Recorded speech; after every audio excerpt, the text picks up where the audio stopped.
not card magic. I've done lots of that.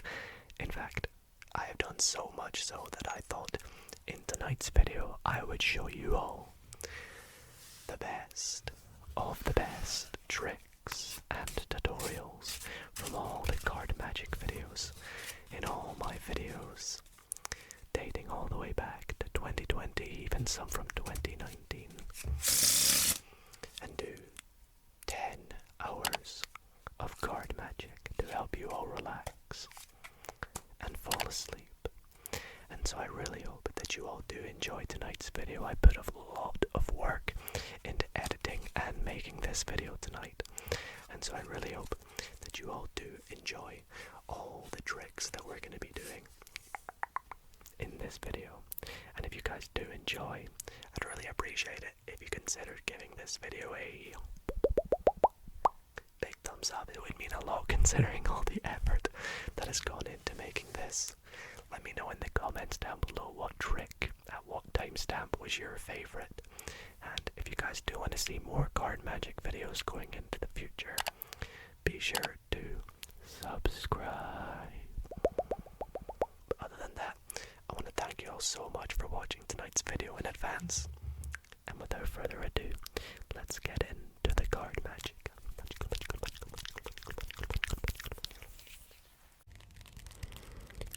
I want to begin tonight's ASMR card magic video by showing you guys a brand new talent that I learned recently.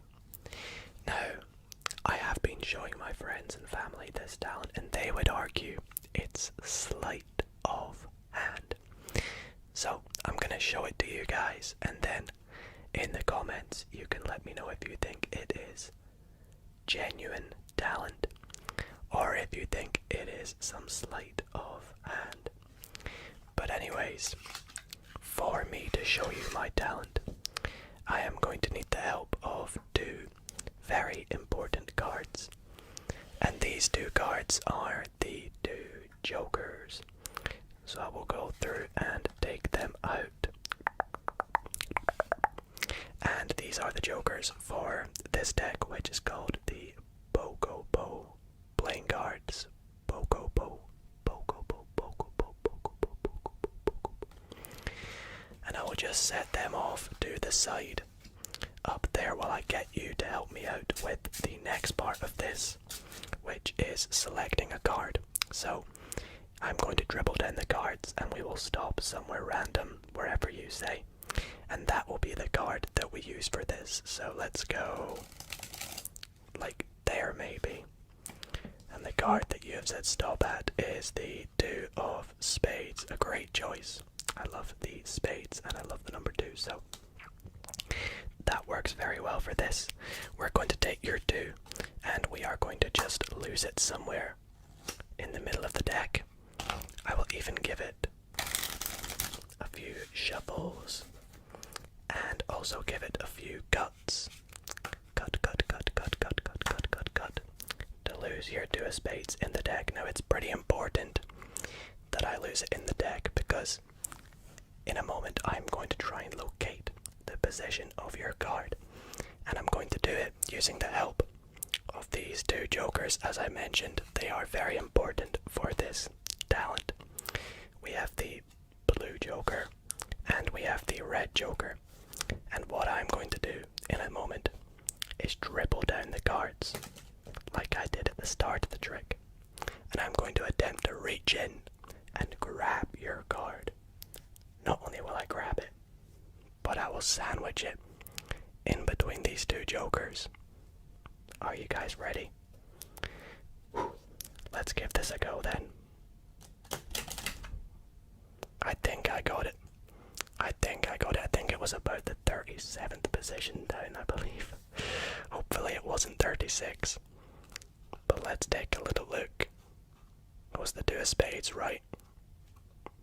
There we go. The 2 of spades. Thank goodness I got it. Let me know what you guys think.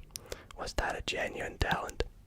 Or was it all just sleight of hand? tracks in tonight's video are going to be so magical,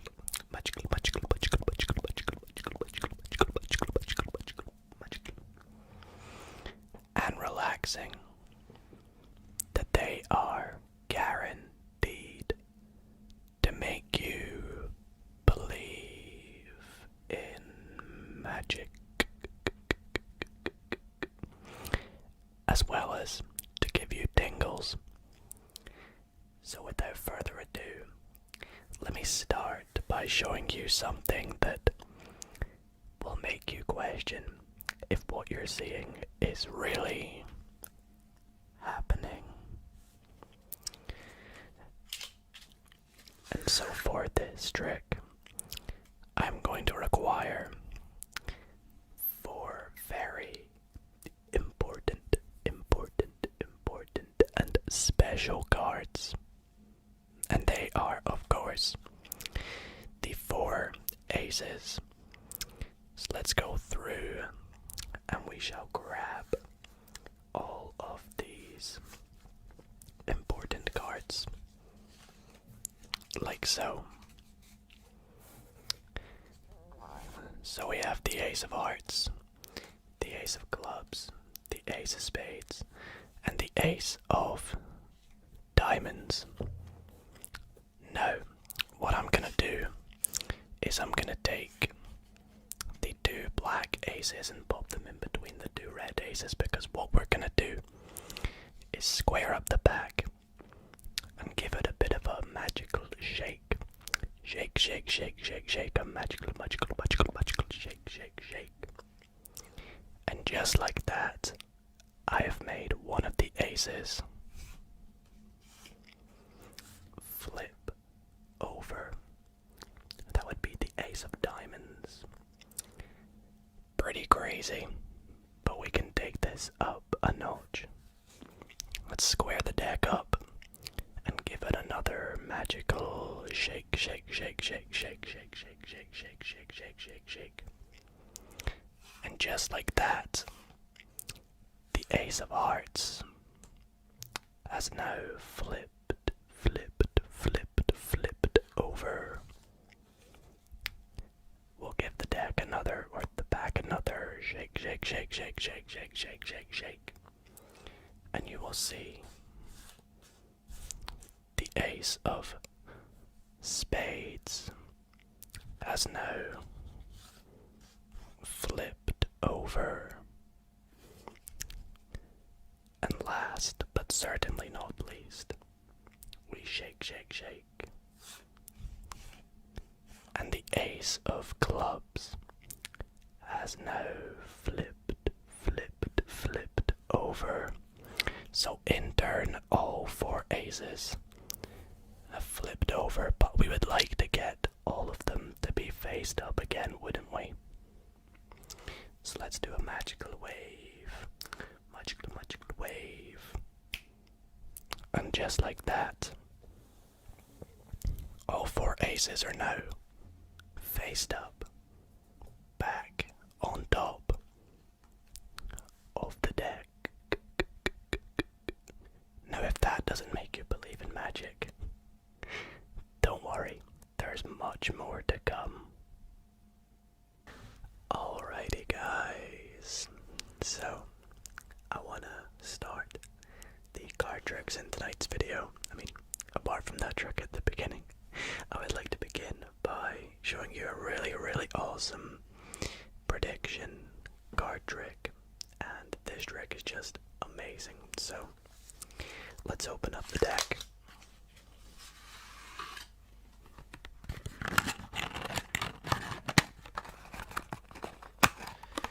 And we really can give this deck a really good shuffle, and so I will do that to begin the trick. Let's give it a shuffle. Let's give it some riffle shuffles, riffle shuffles. And And when we are satisfied that the deck is randomly shuffled, I do need to make a few predictions now.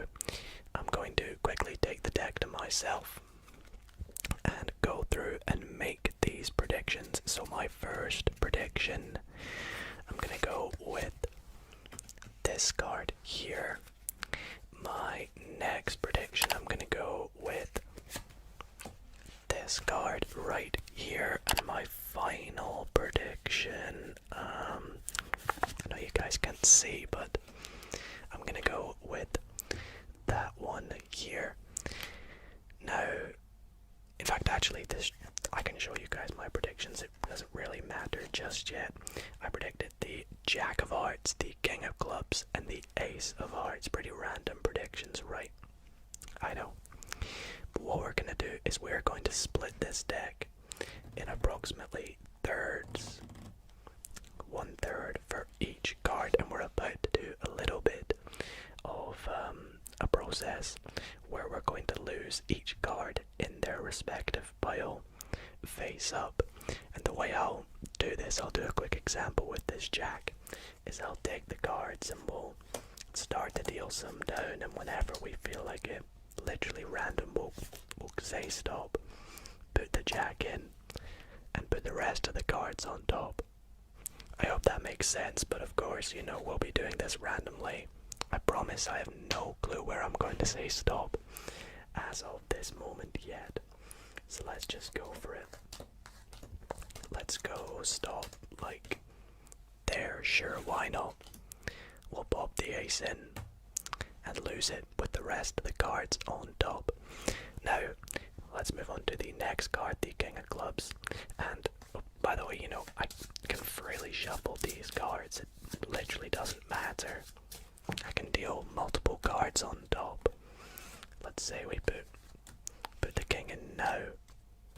Put the rest of cards on top.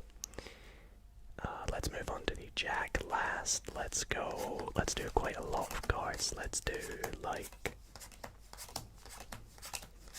there. Put the Jack in and lose it. Like so. Now I will gather up all the cards together to create one big deck again.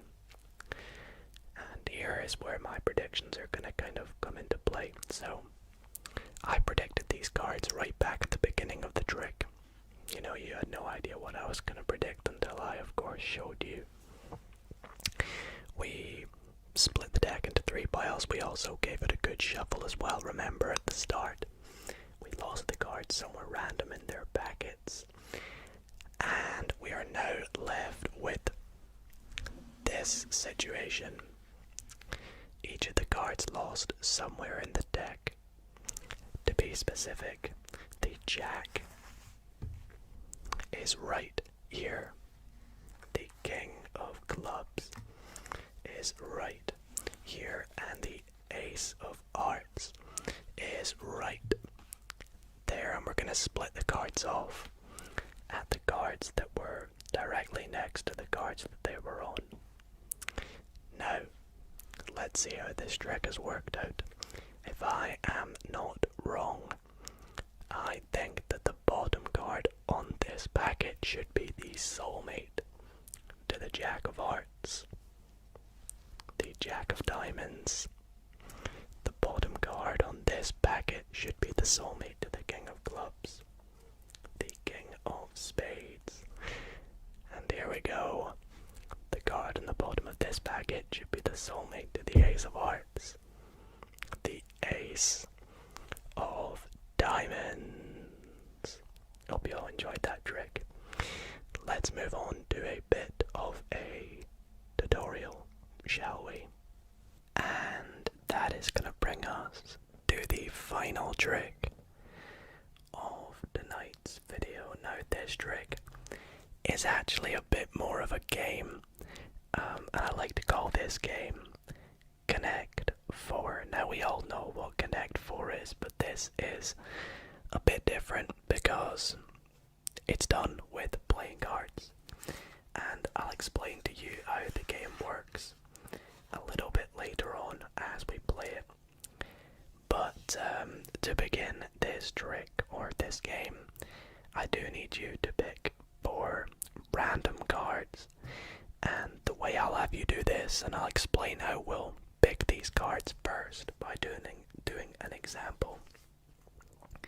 What I'll have you do is take as many cards from the deck as you want, and I'll have you riffle down somewhere in this packet, flip the cards over, then riffle down even further, flip that over, and the first 4 face down cards that we come to will be our 4 chosen cards. So for example, in this case we'd have the 5 of clubs, the 4 of hearts, the king of hearts, and the 7 of diamonds.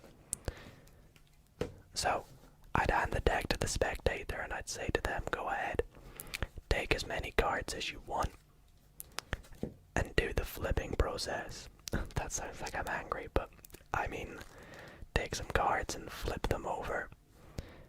Go down, take some more cards and flip them over. Look at that, the Joker. However, it's the first 1, 2, 3, 4 cards that we come to that are face down that we will pick. So let's take a look at our 4 cards that we're going to be playing Connect 4 with. So they are the 4 of spades, the 5 of hearts, the 9 of spades, and the queen of diamonds. So there is absolutely no way I could have predicted that these would be the 4 cards that we'd be playing with today. Speaking of which, let me explain to you how Connect 4 works. So what's going to happen in a moment is I'm going to take the cards and I'm going to start dealing them down. And whenever you feel like saying stop, you would put in your selection face up, and I'd put the rest of the deck on top, like so. So let's do this again with the 5. I'll deal down the cards. Whenever you feel like saying stop, stop right there. 5 goes in, rest of the deck goes on top. Now we'll move on to your next selection, which is the 9 of spades, and we'll deal down the cards again. Right there, we'll put the 9 in, rest of the deck on top, and the final card, the queen of diamonds. Let's say stop right there. Queen goes in, rest of the deck goes on top, and that is how we play Connect 4. However, of course, you're probably wondering, how do I win Connect 4?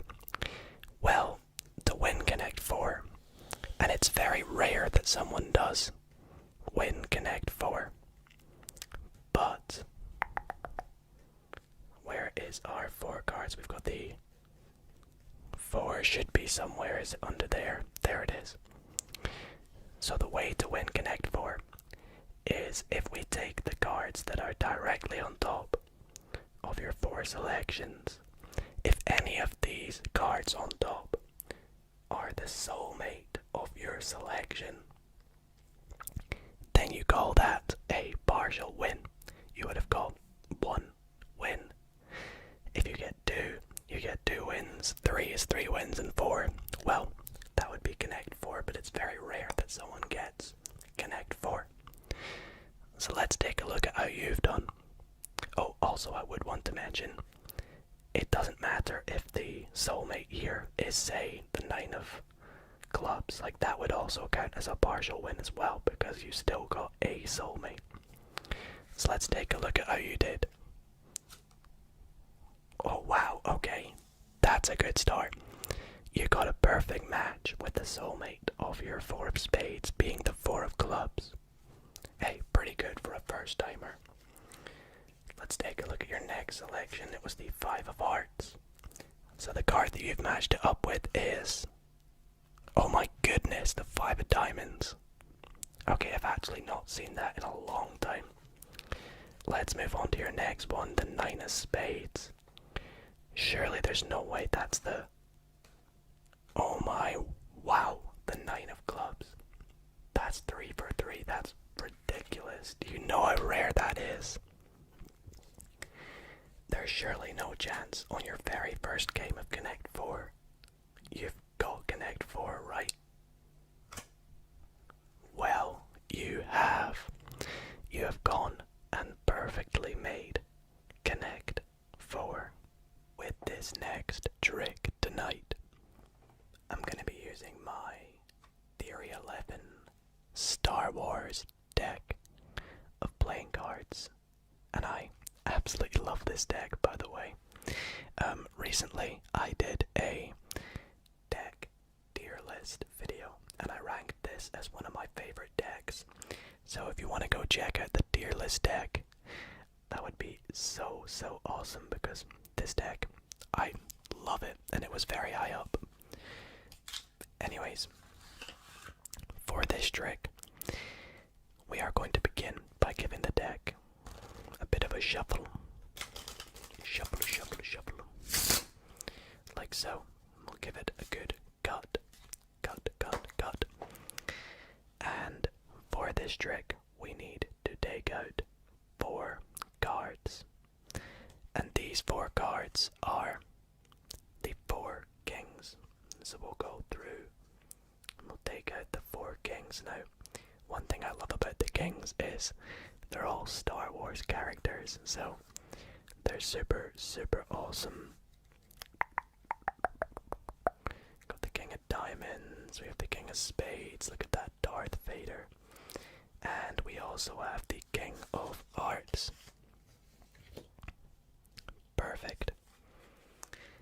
Now, what we're going to do with these 4 kings is we are going to actually try something that is guaranteed to fool your mind. We have the King of Clubs, the King of Diamonds, the King of Spades, and the King of Hearts. And we're going to set them down in 2 piles, just like so. So we have the 2 piles of kings. And now we actually need to pick 2 random cards. So let's give the deck a cut. Wherever we cut to, we will just take the top 2 cards, like this, and they just so happen to be, the 2 red 2s. Bit of a coincidence. Right, let's take them, and we'll put the first 2 in between these 2 kings, and the second 2 in between these 2 super awesome kings. Now, I would like to reiterate, you could have freely picked any cards, right? We could have said stop and got to the 8 or the Jack, but coincidentally we got to the 2 of Diamonds and the 2 of Hearts. Now, what we're gonna do is take the kings with the 2 sandwiched in between, and we're gonna give it a little.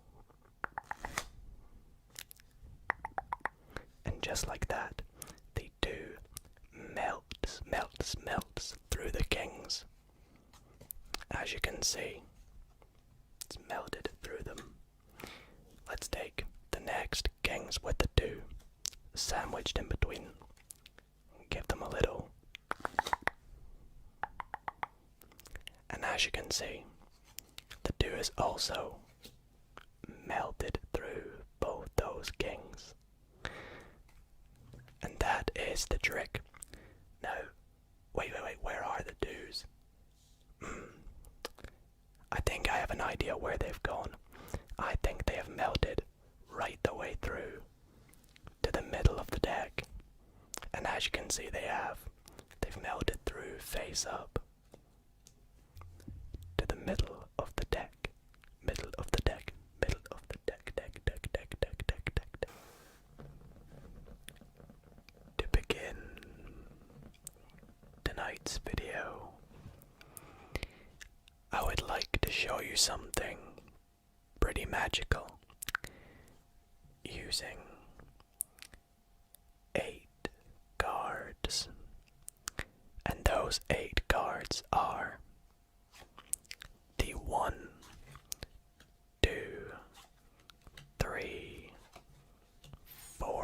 aces. And the 1, 2, 3, 4 kings. Now what we're gonna do is take our 4 kings and set 1, 2, 3, 4, all 4 of them on the top of the deck. Remember that they're on top of the deck. And we will also take our 1, 2, 3, 4 aces and set them on top of the kings. So the 4 aces on top of the 4 kings. Now what we're gonna do is take the 3 or 4 of the aces, 3 of them face down, and set one of them face up, just like so.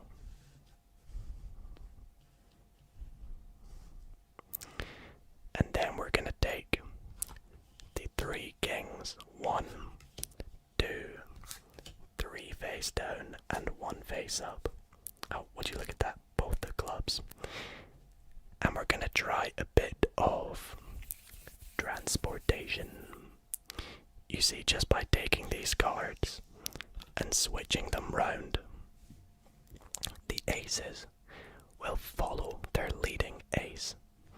And as you can see, they have all jumped over to the aces pile with their ace. Now, it would be too easy to make the kings appear here, so let's try. Take this up a notch. Let's take the next 3 cards face down. 1, 2, 3. And let's see what this 4th card is. Oh, it's the Queen of Clubs. Bit of a coincidence that it's all the clubs. But let's take the King and the Queen and we'll switch them.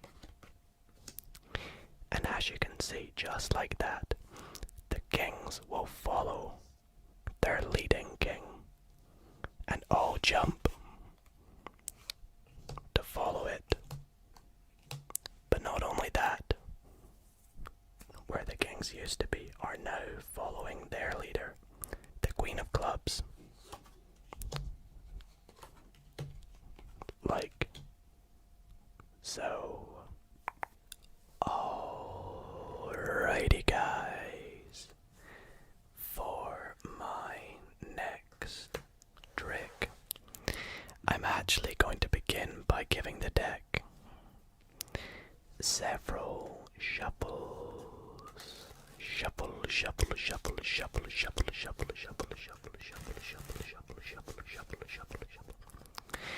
And I will actually show you that these are legitimate shuffles. We'll even give the deck a few cuts. Cut.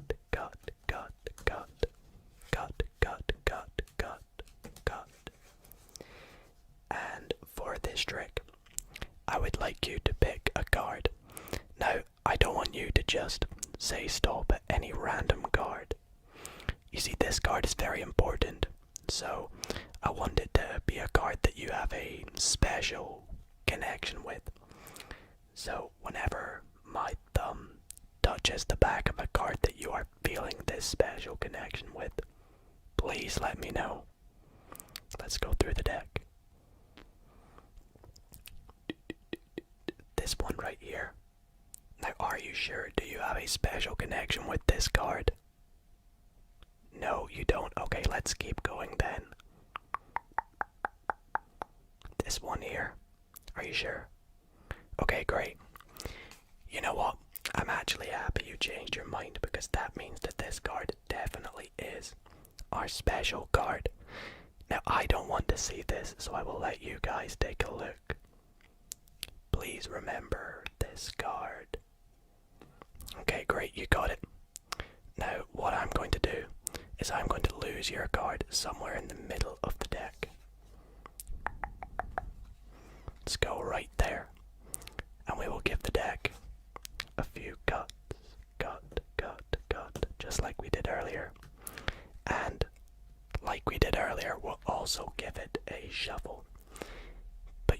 I'm not going to give this deck any old shuffle.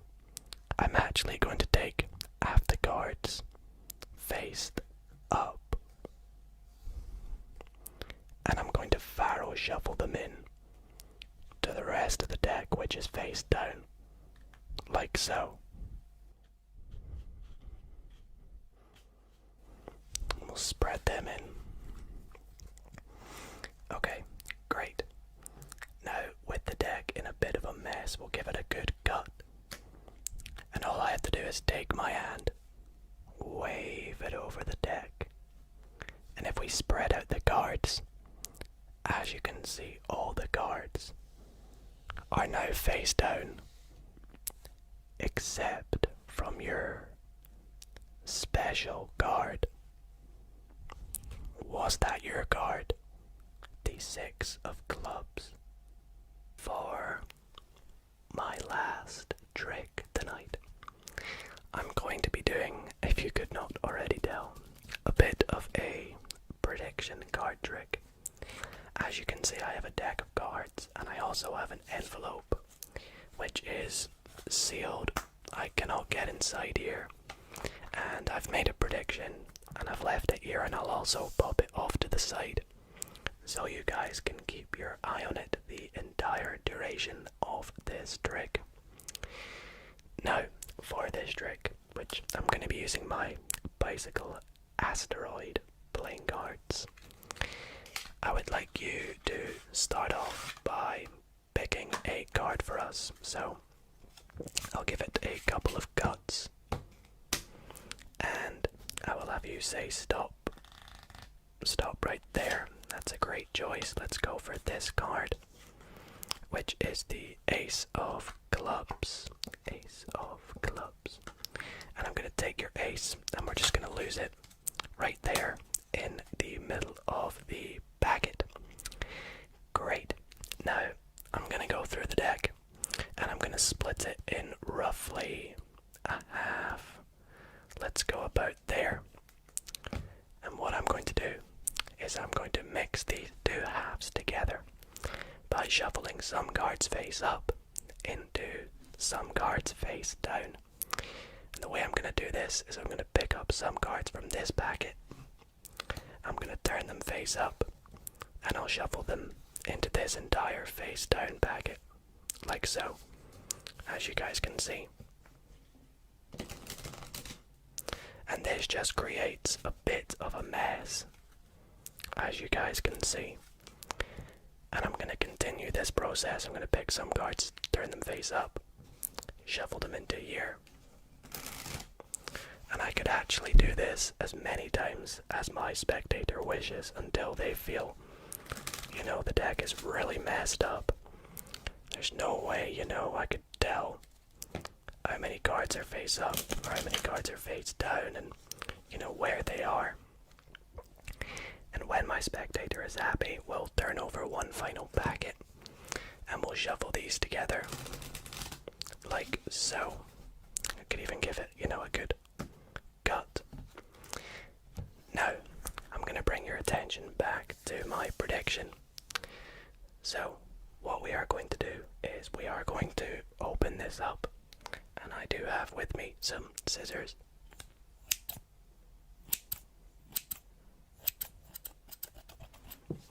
So we'll cut this open to see what's inside.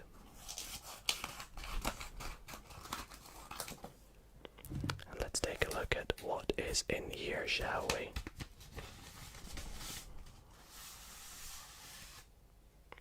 Okay, wow, I have a pretty big prediction, as you can see.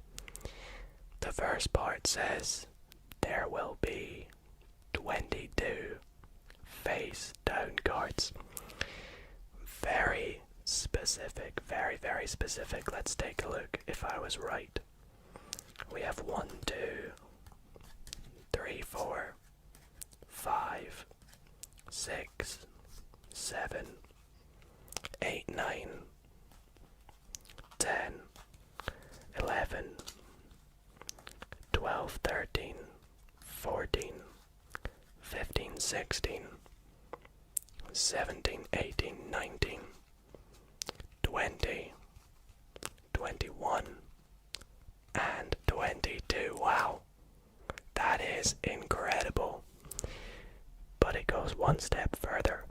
see I said there will be exactly two picture cards. In fact, not only that, I said they would be the King of Hearts and the Queen of Spades. You can see no picture cards, we have the King of Hearts. No more, no more. And then the Queen of Spades, that's crazy. But I'm gonna take this even one step further. On the back of my prediction, I predicted that there will be one ace in this pack, and the only ace will be the Ace of Clubs, which I also predicted would be your card. Not only is that incredible itself, but you can see no aces except for your Ace of Clubs. As you can see, I have with me today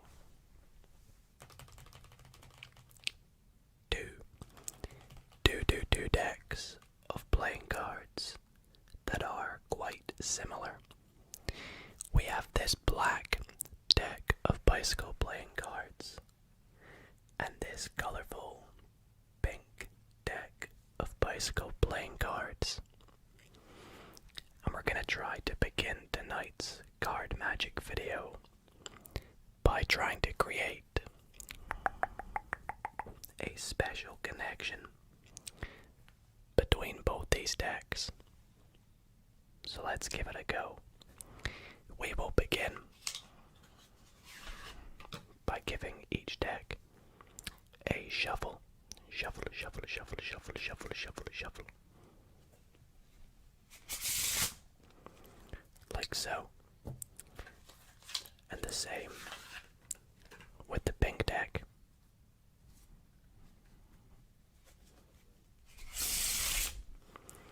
We can even give the decks a cut.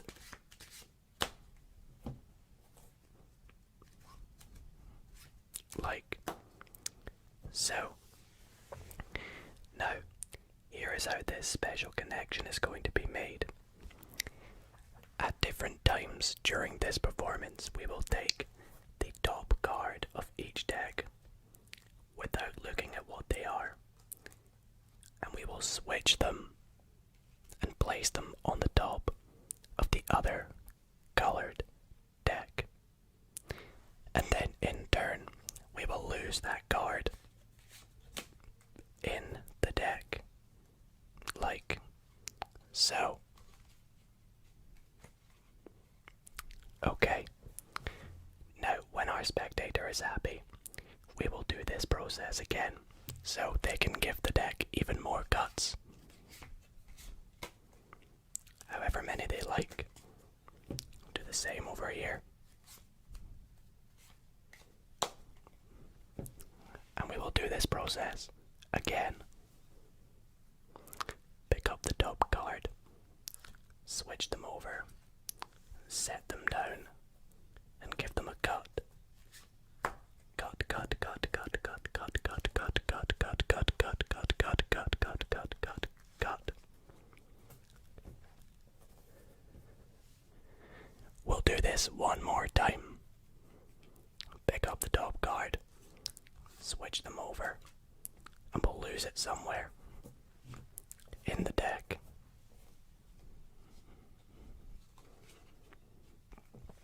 Like so.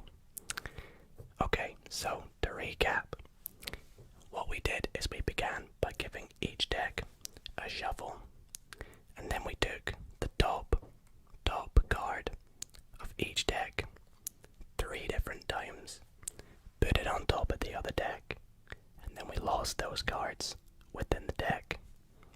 Now, if I take this black deck and spread it out, you'll see the cards quite low down, but they're here. And we'll do the same with the pink deck. The cards are in the deck like this. Let's take a look at what each of these cards are. So in the black deck we have the 8 of spades,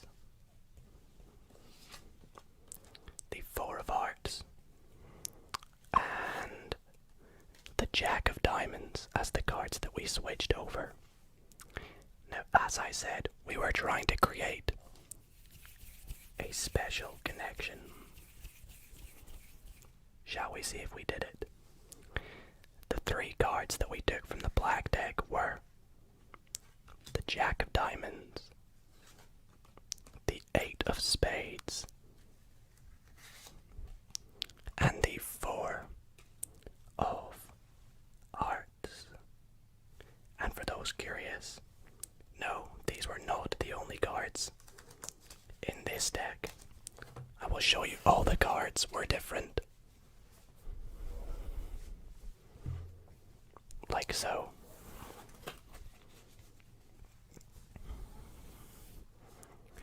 But we just happened to create a special connection. For my next trick, I would like to show you a card trick that is so simple yet so beautiful that the very first time I saw it, it even fooled me. And trust me, that's saying something, because I've been doing card tricks for years and years. So I want to show it to all of you, and you can let me know your thoughts on it in the comments. But for this trick, I need to remove any jokers that may be in this deck, like that one there, and any more. It doesn't seem it. So I also need to begin the trick by splitting the deck into 2 roughly equal piles, like there. That should do. They're about even. And I know a few of you are probably going to be a bit skeptical. So I will shuffle each pile as well. I know I forgot to do that earlier. So 1 pile, and the second pile. Oops, is that your card? There we go. And for this trick, I need you to pick one of these 2 piles for me. Now this is a complete free choice, so I will do it for you, but I can promise you I'm not forcing anything. But let's just suppose you pick this pile here, and with this pile, I want you to just cut off as many cards as you like, just off to the side here, please, for me. So let's say you cut about there. That should do, right? Now I'm going to set that up here. We'll come back to that in just a little minute. And with the remaining cards over here on this second pile, this is where we're actually going to get you to select a card. So to do this, I'm just going to keep putting cards to the bottom, and whenever you feel like it, we'll just stop. There. Okay. So your card is going to be the 7 of Hearts. Please remember that for me, because I've not got the greatest of memories. So let's pop that back over here and collate it as one big pile. Now, I am going to shuffle this pile here, but I'm going to do a very special shuffle, and this shuffle is called the Klondike shuffle. The Klondike shuffle. And the premise of this shuffle is where you take 2 cards at a time, the top and the bottom card, and you peel them off like so, and you set them down, and then you do the same, top and bottom, and set them on top, and you continue to do this with the top and the bottom, and it is called the Klondike Shuffle. You may recognize the name from a very particular variant of solitaire that I've played on the channel, Klondike Solitaire. I was reading up about how it gets its name, this shuffle, but I've completely forgotten. But otherwise, it's a very fascinating shuffle. The last 2 cards you can just dump on top. fancy shuffle because it's a bit of a magical shuffle too. You see, with this fancy magical shuffle, all I have to do now is refer back to this packet of cards you got earlier, and this pack is actually known as an indicator pack. Now, why does it get that name? Well, firstly, it's a packet of cards, but it's going to indicate where your 7 of hearts is in this deck. You see, if I count how many cards are in this pack, you'll see it is 1, 2, 3, 4, 5, 6, 7, 8, 9, 10, 11, 12, 13, 14, 15, 16. Let's take a look at the 16th card. 1, 2, 3, 4, 5, 6, 7, 8, 9, 10, 11, 12, 13, 14, 15. And the 16th card is your 7 of hearts. For this next trick, I am going to attempt to break the world record for finding a spectator's card as fast as possible.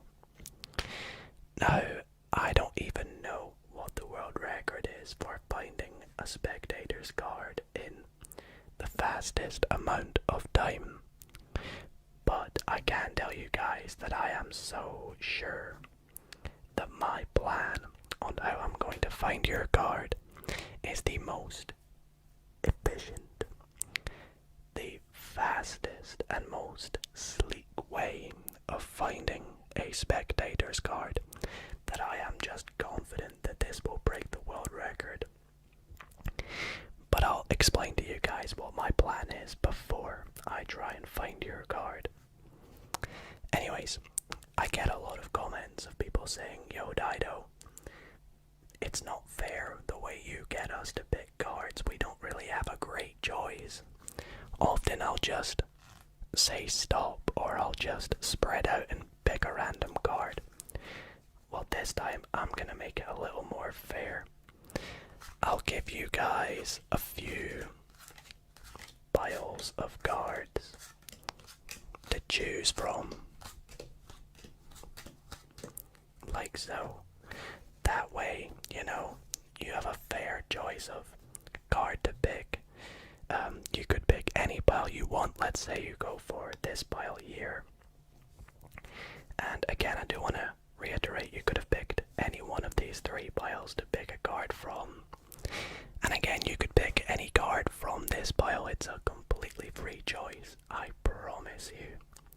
You could even change your mind a few times until you're happy. But let's just say you guys want to go with this card right here. What is it? The 6 of spades. Okay, a great choice. I do not want to know where your 6 is, so we'll lose it in the deck. And I would have you guys, if you were here as the spectator, to cut the deck wherever you want. Several times. It's a free choice. Free choice. Free choice. And here we go.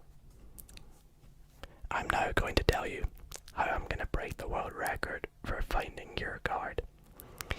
You see, what I'm going to do is, in a moment, I'm going to just lift up on the deck, and that card that I lift up at will be your card. No making it jump to the top or jump to the bottom or appear, I don't know, let's say inside my pocket. I'm just going to lift up and we'll find your card. Are you guys ready? 3, 2, 1. That's not your card. Alright, okay, give me another try, Let's go, bam. Is that your card? It's not. Okay, right, well, that didn't go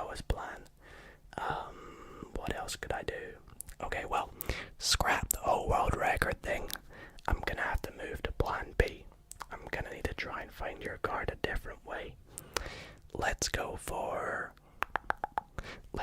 a pretty unique way. Unique way. I am going to spell your card out. So your card was the 6 of spades, right? Let's spell, counting from the top, the 6 of spades. We have S, I, X, O, F, S, B, A, D, E, S, 6 of spades. And the next card you'll find is your 6 of spades. So although I did not break the world record, my plan B did help us out. Maybe next week I'll try and break the world record. A bit of a challenge. This trick here is what I would define as one of the easiest card tricks ever. But it still fools so many people. In fact, it actually fooled me the first time I saw it. Now, my challenge for you is, if you can guess how this trick is done, drop a comment down below, and if anyone can guess it, I'll pin your comment. So good luck, hopefully you can work it out. It's pretty easy to work out, so best of luck, and let me show you the trick. So for this trick, your first clue is that I am genuinely shuffling the deck right here. So this is a genuine shuffle to start the trick.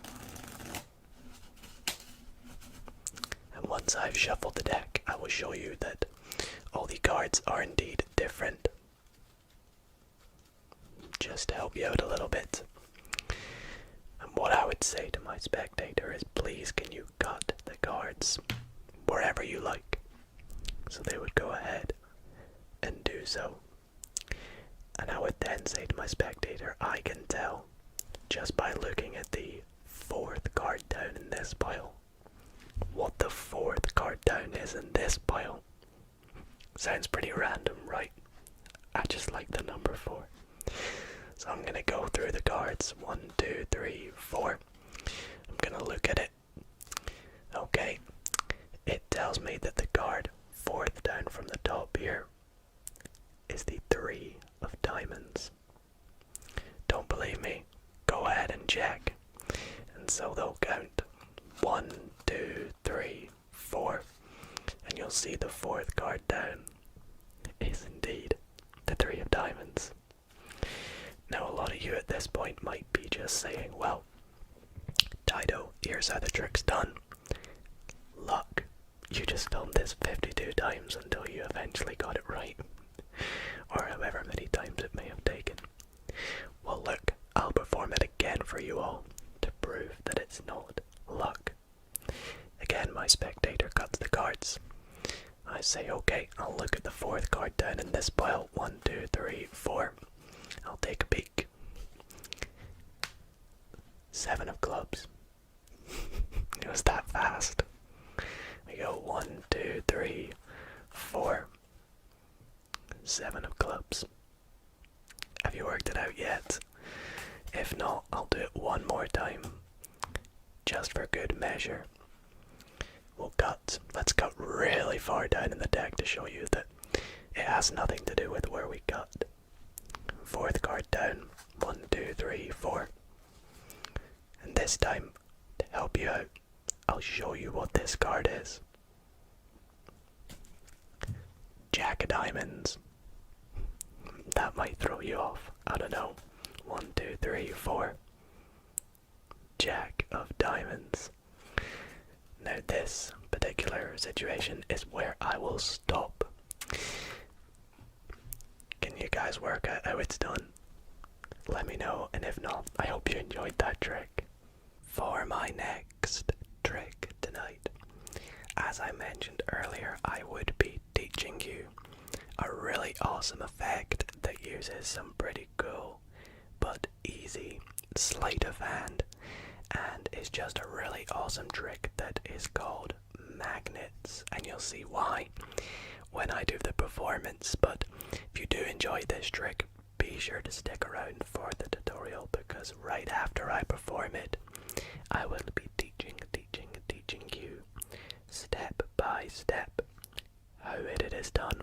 So let's get into the performance first. Right now, I'm gonna straight off let you guys know that this is an impromptu trick, so we can begin by, asking my spectator to shuffle the deck. It's completely up to them.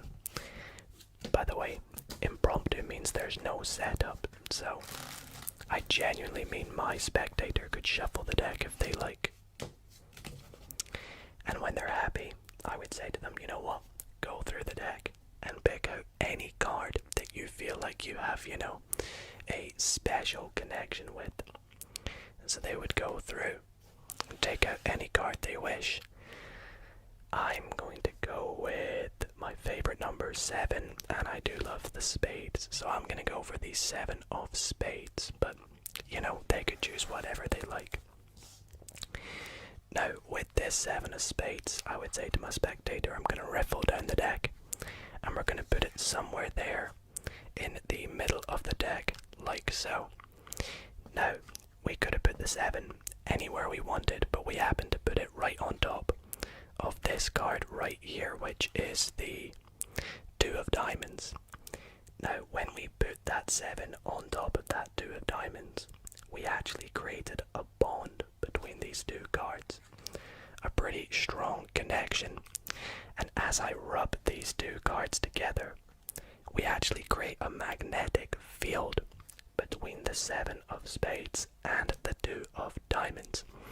You see, if I go back to this 2 of diamonds and we put it somewhere near the bottom of the deck, let's go like here, because we created this magnetic field, all I have to do is give the cards a little bit of energy, and just like that, if we spread out the deck, the 7 of spades and the 2 of diamonds act like magnets, and they stick together just like so.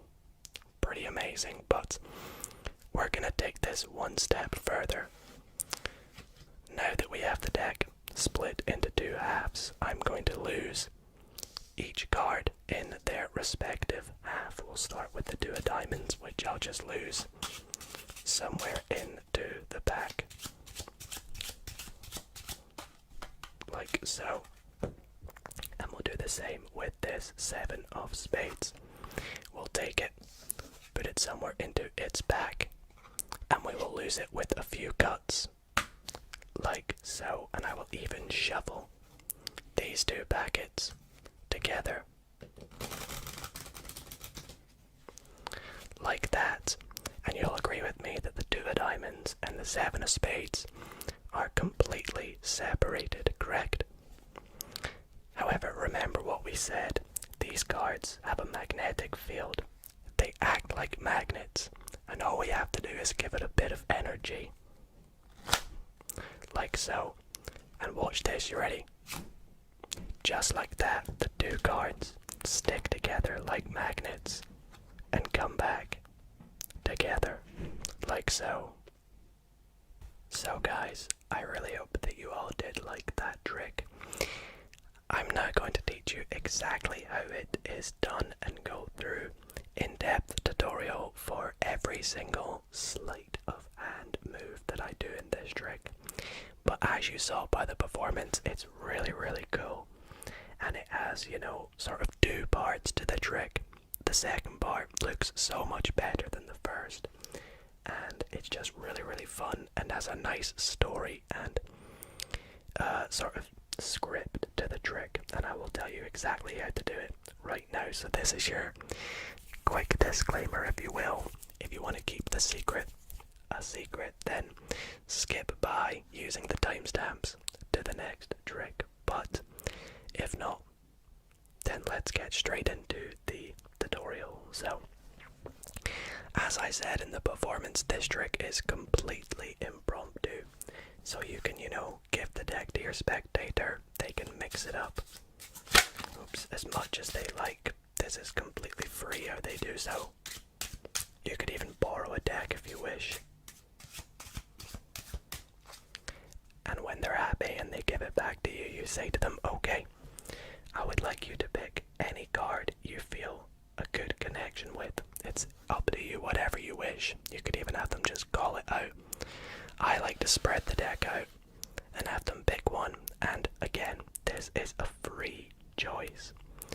Let's just go for what I used in the performance, which was the 7 of spades. So we take that out. We could even have them, hold on to it or set it on the table. It's up to them. Now for this next part of the trick, you're going to take the deck, you're going to riffle down the side until you get to about halfway. And you can just do this like so. And you can say to them, put the 7 of spades in face up. So they'll put it in face up. And you want to leave it hanging out just a little bit.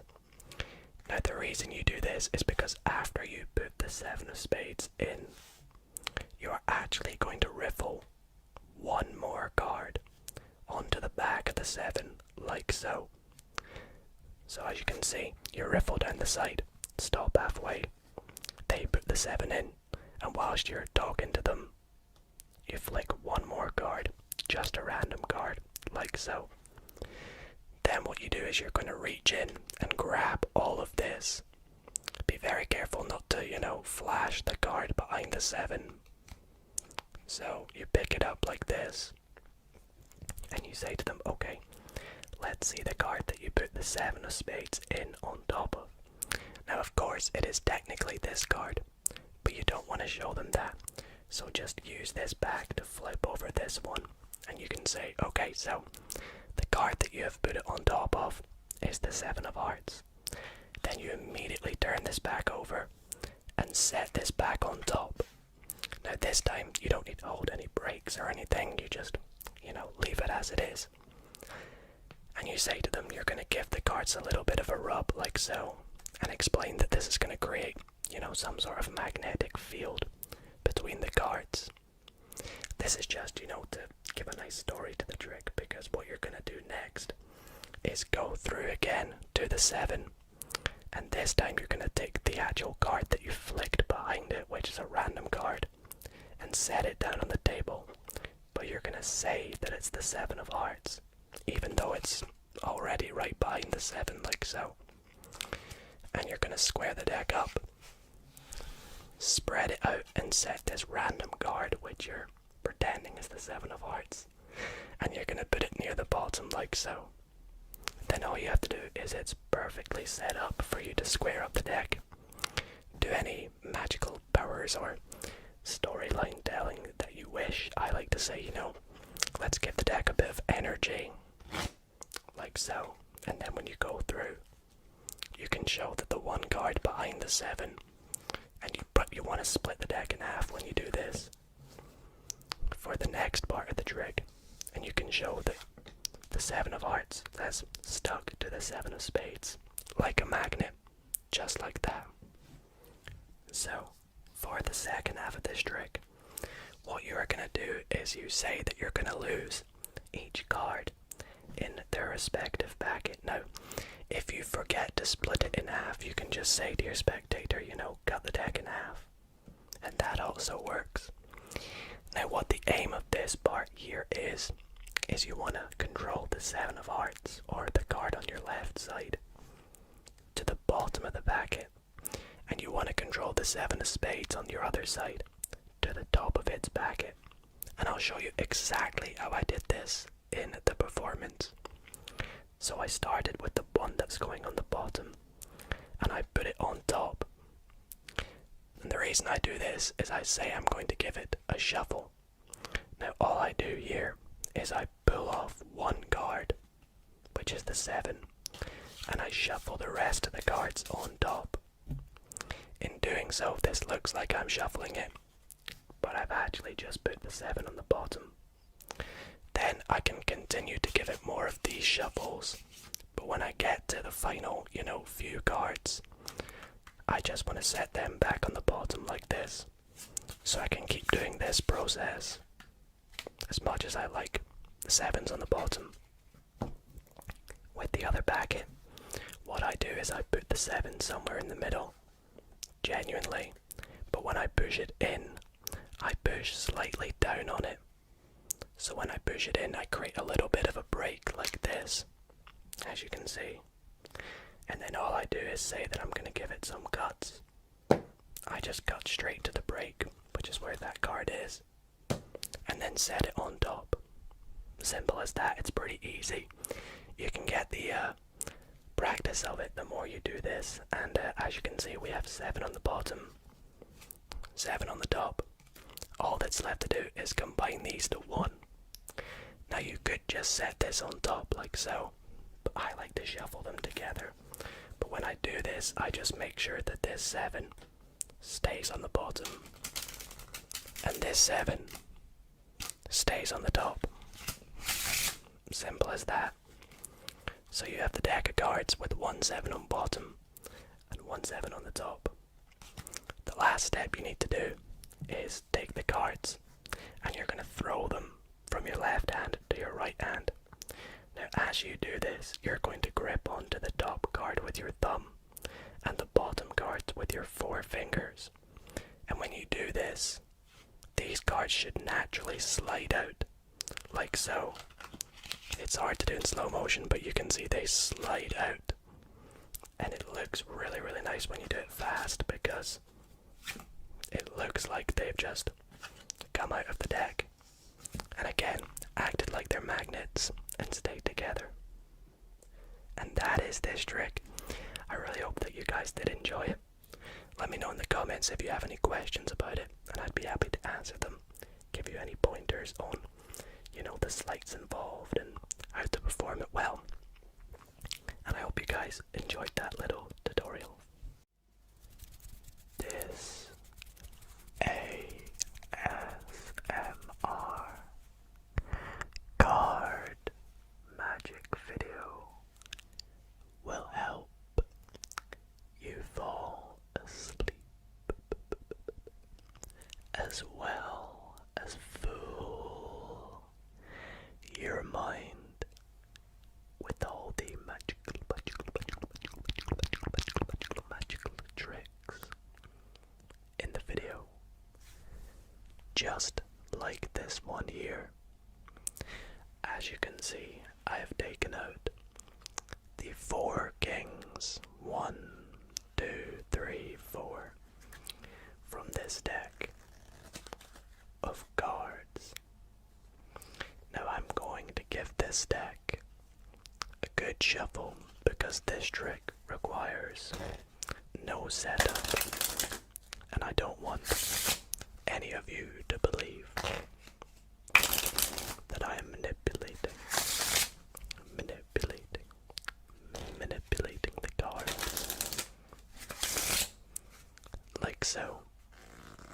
We'll give it a good cut, and now we'll get started with the trick.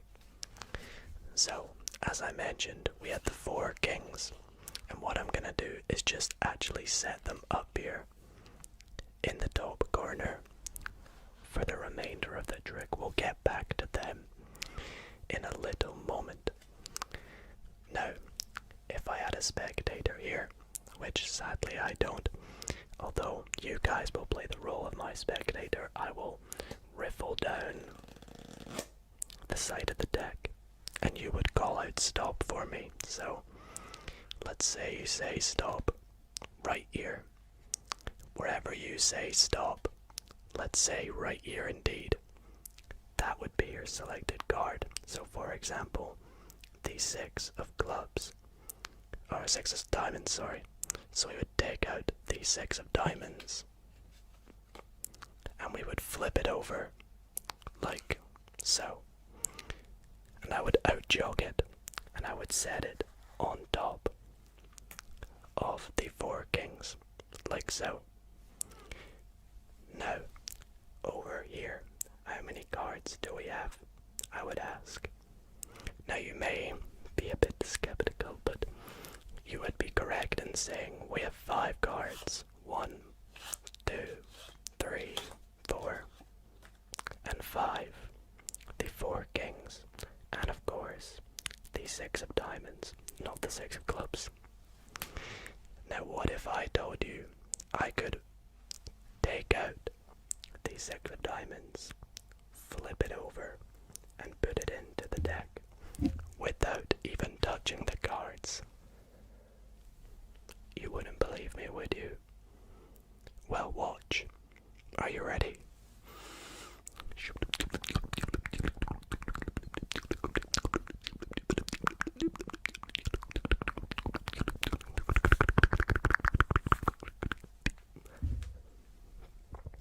There we go.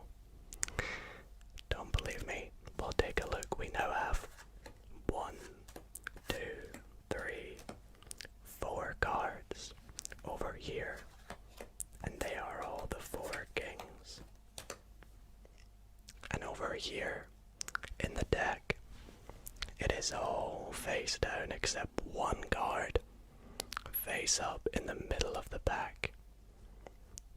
And you will see it is the 6 of diamonds. For my final trick of the night, I'm going to be showing you how I like to cheat when playing card games. Now, I absolutely love card games. One of the most popular games of all time is, of course, poker. And I'm going to be showing you tonight how I like to cheat in poker. Now, I have a set of cards here. These are just some cards I've taken out, and I'm going to deal these cards into 5 piles.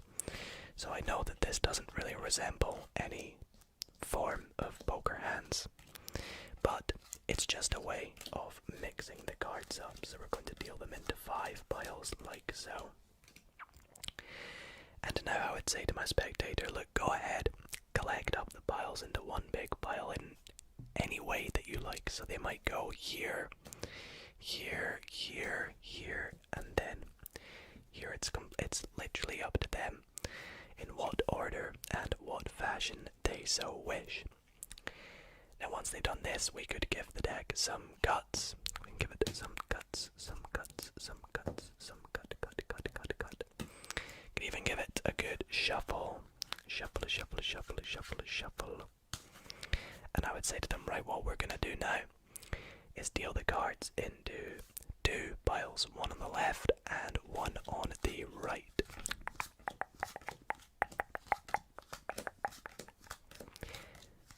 And once we have done that, I would say to them, right, put any pile on top of the other. And we could do this entire process again. You know, they could cut the packet, we could give them even more of a mix-up, a really good mix-up, deal them into 2 piles again. And whenever they're happy doing this process, they can do it as many times as they like, as I said. Any packet on top of the other.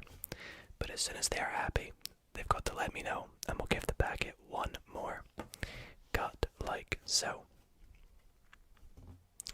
Now, I'm going to give the packet a cut myself. I'll go bam, bam. And now what I'm going to do is deal this pack of cards into 3 poker hands. So, 1 for player 1, 1 for player 2, and 1 for myself. Now these 2 players will be you guys watching, so you guys can be both of these players, so you have double the chance of trying to beat my hand.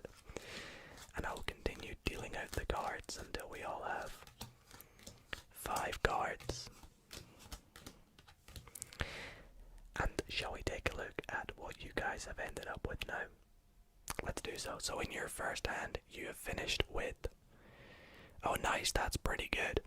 You ended up with a flush to the ace, I believe they call it, of clubs. That's pretty good. A great start for you, I must say. Let's take a look at your second hand. So here you have... Oh wow, another flush. That's really good this time. It's a diamond flush to the queen.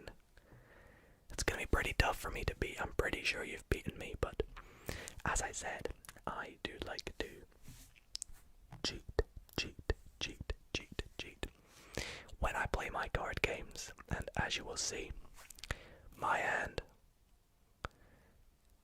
I have a 4 of a kind kings with a 2, but we'll ignore that because regardless, I have ended out with the best hand out of the 3 with my 4 of a kind, and that is how I cheat playing card games.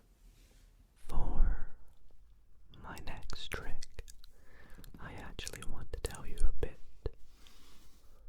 of a story about a very skilled and very professional bounty hunter who was, some might say, the best at bounty hunting, and that was a guy called Jack. Now, as I said, Jack was very good at bounty hunting. He always got paid on time for the jobs he did. And, well, for those who don't know what bounty hunting is essentially, let's just say, someone who does the dirty work for some very rich and powerful people.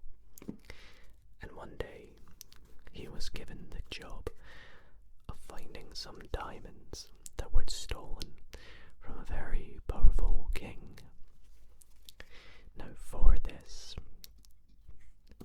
we had 4 buildings that were near where the king lived. And the king had his diamonds stolen by, well, let's find out who they were stolen by. They were stolen by the 9 of clubs. Now, the 9 of clubs went into where the diamonds were and stole all the diamonds from the king when he was asleep. And he went and hid in one of the 4 buildings. Which building did he hide in? Let's say this one. So he hid amongst the building, and he went and hid himself in. And Jack the bounty hunter was informed by the king that this had happened and that he had to go and find them. So Jack went inside and tried to find the 9 of clubs. So let's see how he did. So first, he went through the first floor of the building in search of the 9 of clubs, trying to find all the diamonds, the precious diamonds from the king. Now, if you know what a bounty hunter is, you may know the result of this story, but let's just say that he's looking for the diamonds. Now, unfortunately, to no prevail on the first floor. Jack moved up to the second floor, where he looked again for the 9 of clubs with the stolen diamonds. But again, he just couldn't find that 9. So he continued looking onto the 3rd floor, which was the floor above the roof. And again, nothing.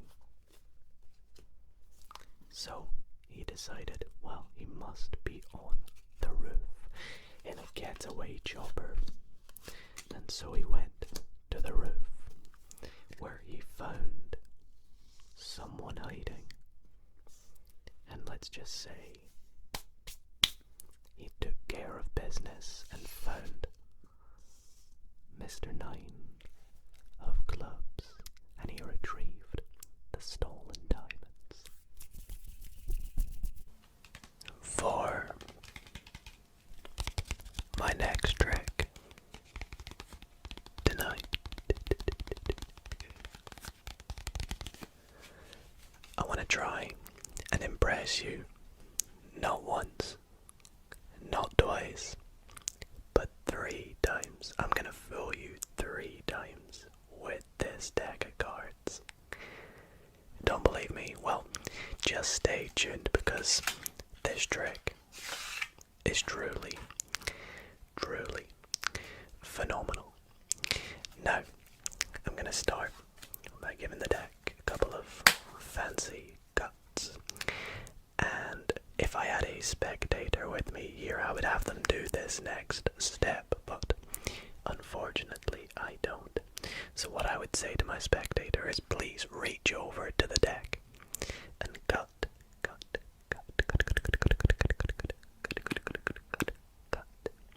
of a very small portion of cards and set it to the side.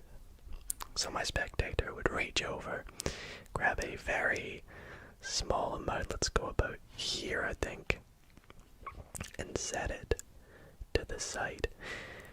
Now with my back turned to them, I would have them count how many cards they've got by dealing them down one at a time and keeping track of what number or what amount of cards they have got.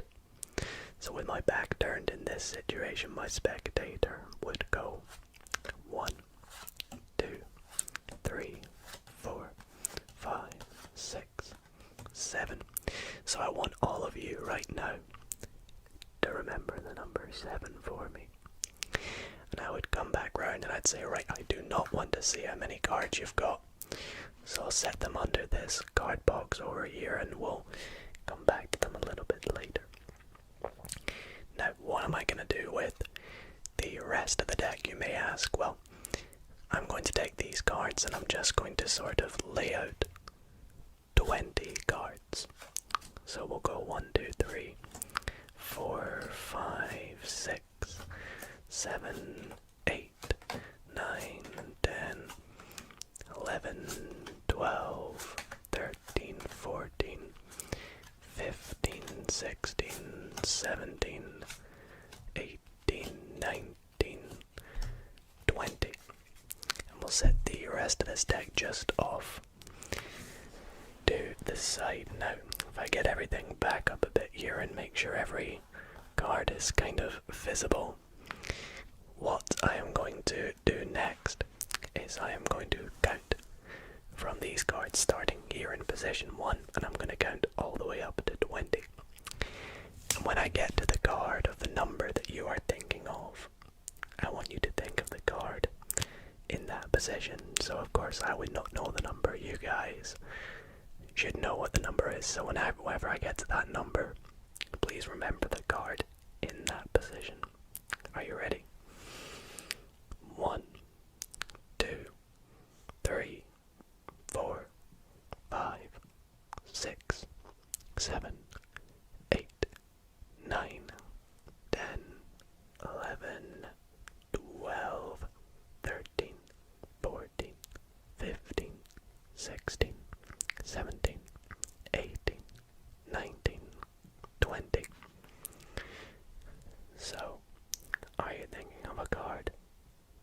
And they say yes. And I would say, okay, I think that you are thinking of the Jack of Diamonds. Now, that might not have impressed you as much because I did remember the number was 7, but usually I wouldn't remember the number. However, I said I would impress you 3 times, so let's see if I can still impress you. Well, actually, all of these cards have blue backs. Apart from your card, the Jack of Diamonds, which has a red back. And as you can see, the rest of the deck is also blue. But I'll take it one final step further. Remember at the start when you cut a certain amount of cards? Well, you just so happen to cut right to the Jack of Diamonds. Let me know how many times I fooled you with this trick. For my next trick, I would like to perform for you a little effect called impulse.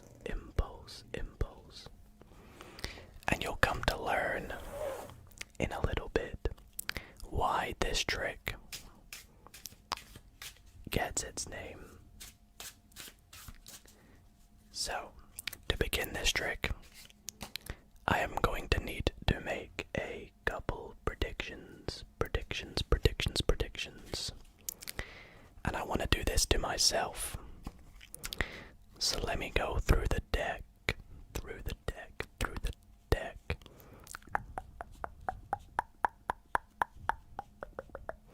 Let's go with this card right here.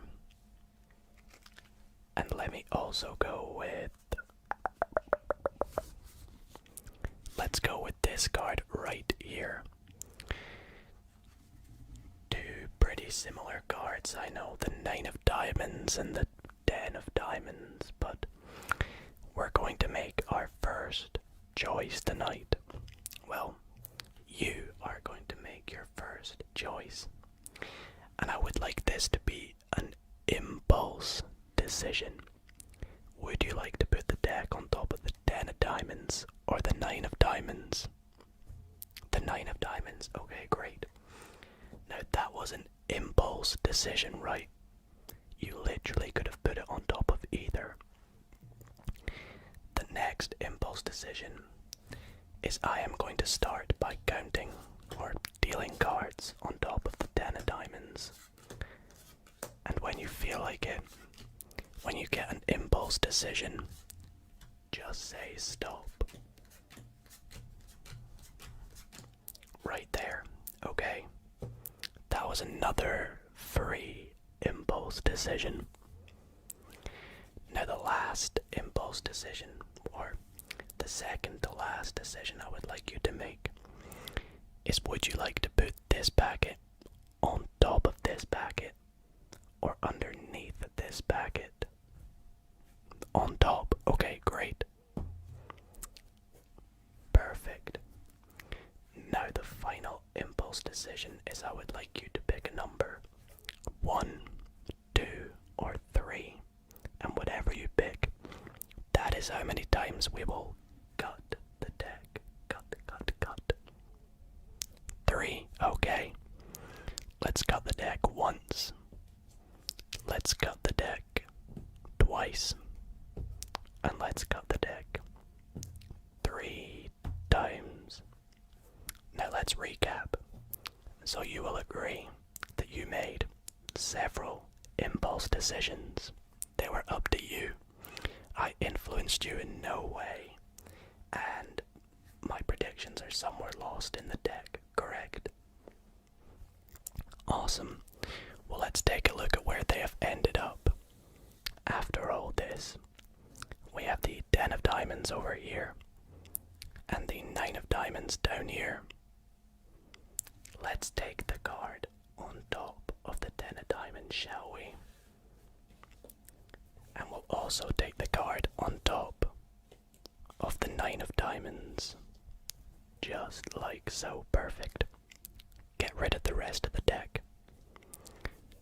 Now, after all this, with a little bit of magic, you have managed to match up the 10 of diamonds with its soulmate, the 10 of hearts, and the 9 of diamonds with its soulmate, the 9 of hearts. Alrighty guys, for my next trick, I'm going to be using the 1, 2, 3, 4 aces. Now for this very special trick, I am going to be turning over the aces one at a time, but I'm not going to do it like that because that would be a bit too easy, right? This this is a magic video at the end of the day, so as you can imagine, there is a bit of magic involved. And I'm going to use a very magical technique called spinning. Now, spinning, as you guessed, involves spinning the cards. You see, if I take the 4 aces and I give them a little spin, without even flipping over the aces, they flip over themselves. You can see there, the ace of hearts has indeed flipped over. But that's a good thing. It means that the magical spinning technique is working. So let's try give this another go. Let's give the packet a little spin, a little spin, a little spin, a little spin. And as you can see now, the ace of clubs should have flipped over like so. Pretty neat, right? But let's go on to the next ace. Let's try the ace of diamonds next. We'll give the back a little spin again. And as you will see, this time the ace of diamonds has flipped over. That's right, the ace of diamonds had flipped over like so. So the last ace, the ace of spades, is actually the hardest ace, and that's because, you see, if we take the packet and we give it a little spin, the ace of spades actually doesn't flip over. You see, we actually have to give the packet not 1, but 2 spins. And you see, now that we've done it, the ace of spades has flipped over like so. And that is the spinning technique for flipping the 4 aces. The other day, I challenged my friend to try and pick out 4 cards from the deck, faced down, in the hope that they were 4 of a kind. Now, obviously, this is a very challenging task, so they went through and they picked out 1 card, and then another card, and then a 3rd card, and finally a 4th card. Now let's take a look hypothetically at how they got on. Well, as you can imagine, they didn't do so well. They didn't even manage to get a pair, or even 3 of a kind. But I did let them know, you could have picked any cards. You could have picked the top 4, you could have picked any 4 from the middle, you could have even picked the bottom 4, but it was completely up to them. They did manage to get a pretty cool card, the ace of spades, but they still didn't do as we'd all hoped. So I said, I tell you what, I'll give you another go. Let's take your ace of spades, and we'll take your other 3 cards and set them up like so. Now, with your ace, what we shall do is we'll pop it underneath these 3 cards, and we'll see if we can do a bit of magic to turn them into 4 of a kind. 3, 2, 1. And just like that, the cards turned into the 1, 2, 3, 4 kings. For my next trick tonight, I'm going to be using my yellow NOC playing cards. And before this trick started, I actually went through the deck and removed 4 very important cards. And as some may guess, those 4 cards are the 1, 2, 3, and 4 aces. Now what I'm going to do is just leave them up here in a pile, because we're going to come back to them in a wee moment. You see, I would like you to select a card for us next. And to get you to do that, I will just have you say stop wherever you want. So let's go. Stop right there. Are you sure? Okay. We will take whatever card you said stop at. And I would like you to remember this card. Now, I do not want to know what this card is, so please take a look. Do remember that card. And you know what? I'm even gonna put it inside the card box to ensure that I won't tamper with it. And we'll leave it just up there. Now, we've got our 4 aces, and this next step I would actually usually have a spectator do, but I unfortunately don't have one.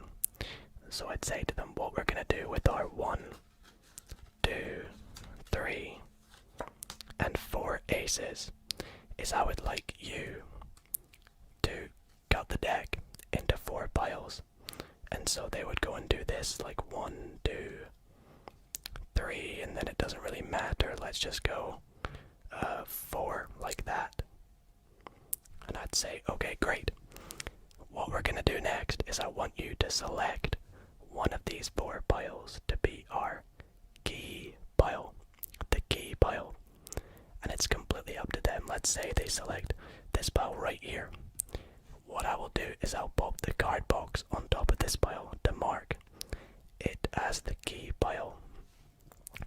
And we will take the 4 aces and we will put 1 ace on top of every pile, putting my favorite ace, the ace of spades, on top of our key pile. Now let's do a little bit of magic, shall we? With our key pile, I'll sprinkle a little bit of magical powers. And just like that, we have brought the 1, 2, 3, 4 aces all to this key pile. Like so. Now, what was your card, if you mind me asking? Well, let's take a look at it, shall we? Your card, oh, was the King of Clubs. Okay. Well, let's try a little bit more magic. You thought we put the aces here, right? Well, you'd be wrong. They're there. These cards are now the 4 kings, like so. For my last drink tonight, I would like to go out with a bang, because I feel like there's maybe one of you out there right now that maybe doesn't believe in magic, so I'm guaranteed to make you believe it if you have not already been fooled. Anyways, for this trick, I'm gonna set this little yellow card off to the side. We'll get back to that a little later on. But for this trick, we're gonna go ahead. I can show you all the cards are different, but a lot of you guys don't trust me anyways, so let's give it a good shuffle.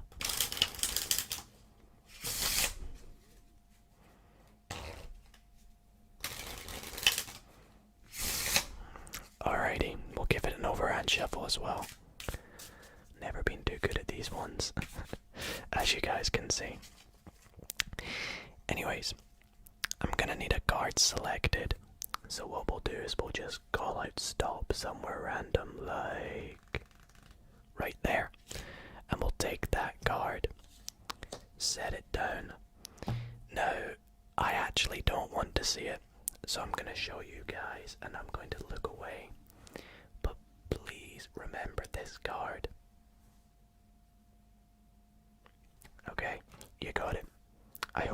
see it. Now, with the deck, I'm going to deal it into 2 piles of 15 cards. That's all we need for this trick. So 1, 2, 3, 4, 5, 6, 7, 8, 9, 10, 11, 12, 13, 14, 15.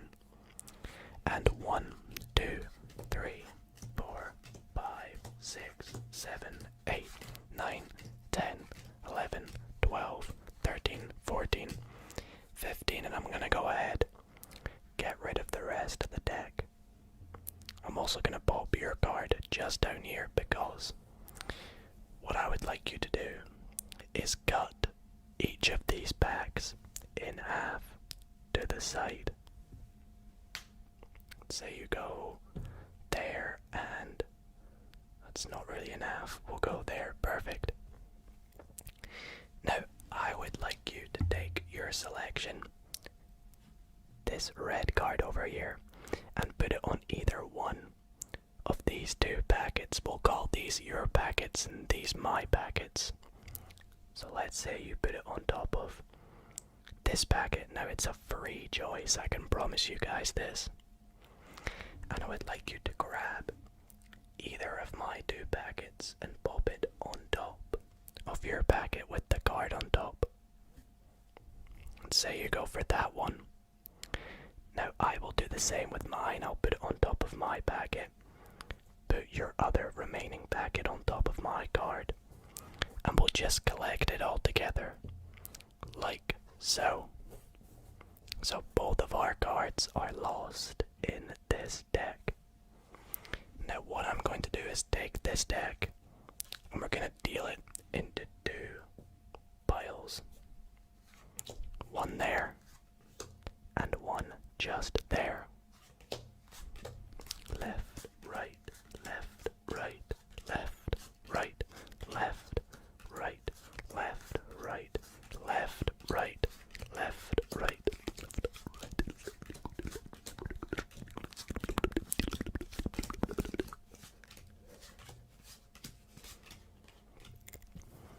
Okay, so whichever pile my card is in, I think it's in this one. Yeah, we will eliminate the other packet. And we'll do this again.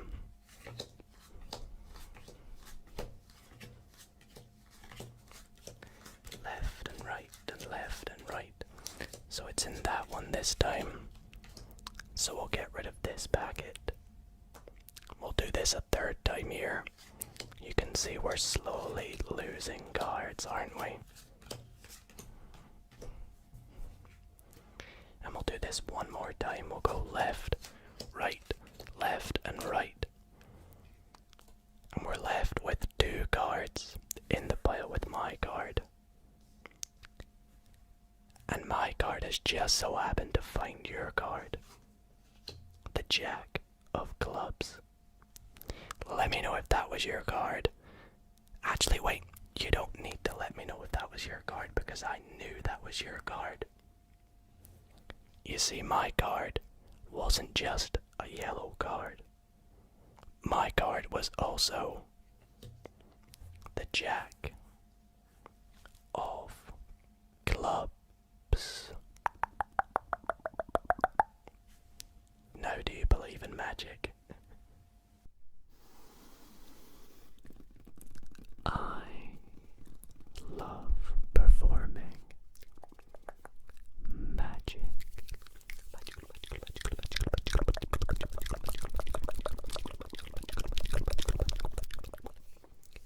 And one of my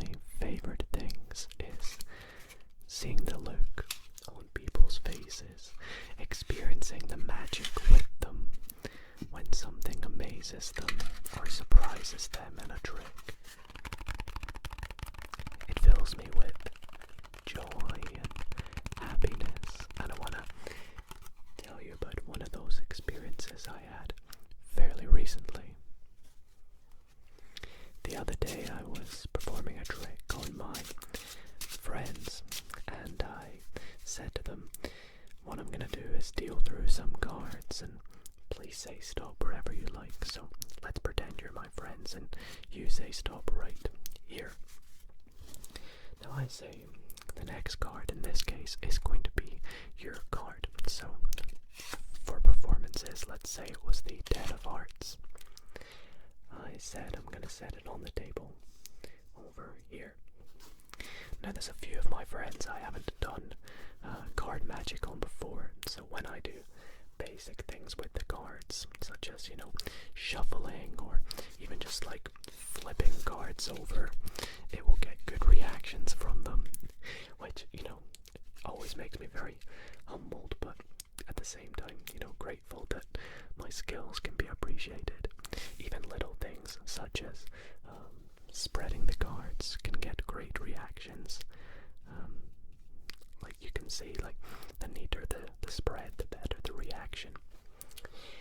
So I said to my friends, what I'm going to do is I'm going to spread out both packets. Let's spread out this packet, and we'll take the other packet and we'll do the same right below it. Like so. Again, wow, very nice and impressive apparently. And I said what we're going to do is we're going to take the top packet, and I'm going to get you to try and spread the packet for me and replicate what I've done here.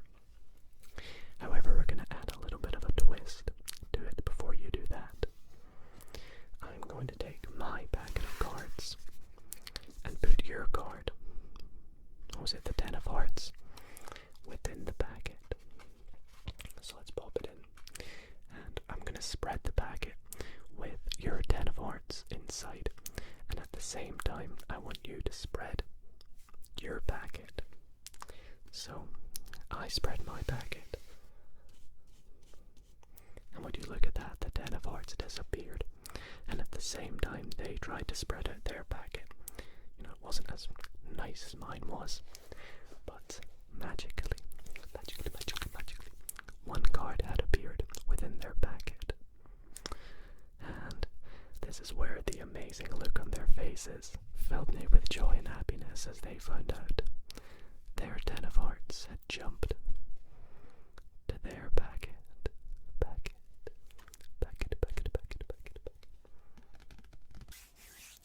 For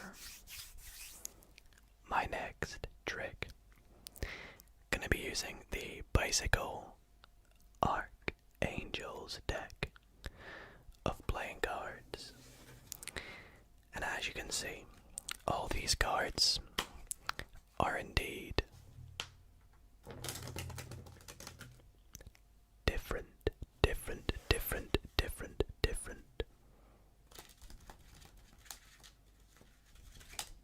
They could be inspected by a spectator. Speaking of which, I actually need my spectator to select a playing card from this deck. Let's say they go for this card right here, the Jack of Clubs. Now, it's actually okay if I see this card for this trick because it's going to remain faced up in the packet of cards. Now, what I'm going to do next is make a couple piles of cards. The first pile is going to have 26, exactly spot on 26 cards, because that's half the deck. And the other packet, well, I'll just have you say stop wherever you like.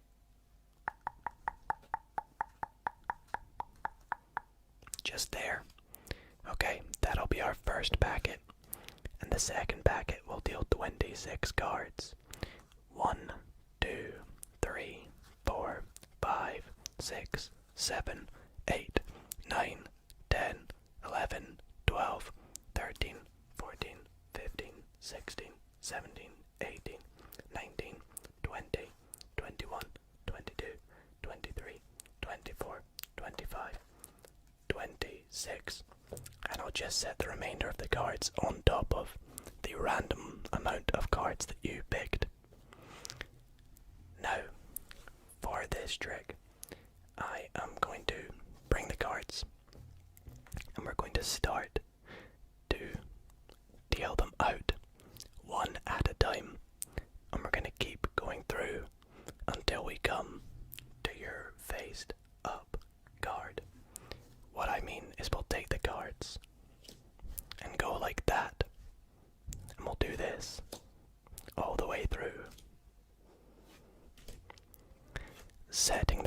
this forward into 2 piles, like so. And we'll keep going through. This is actually harder than it looks. I'm neaten them up a wee bit.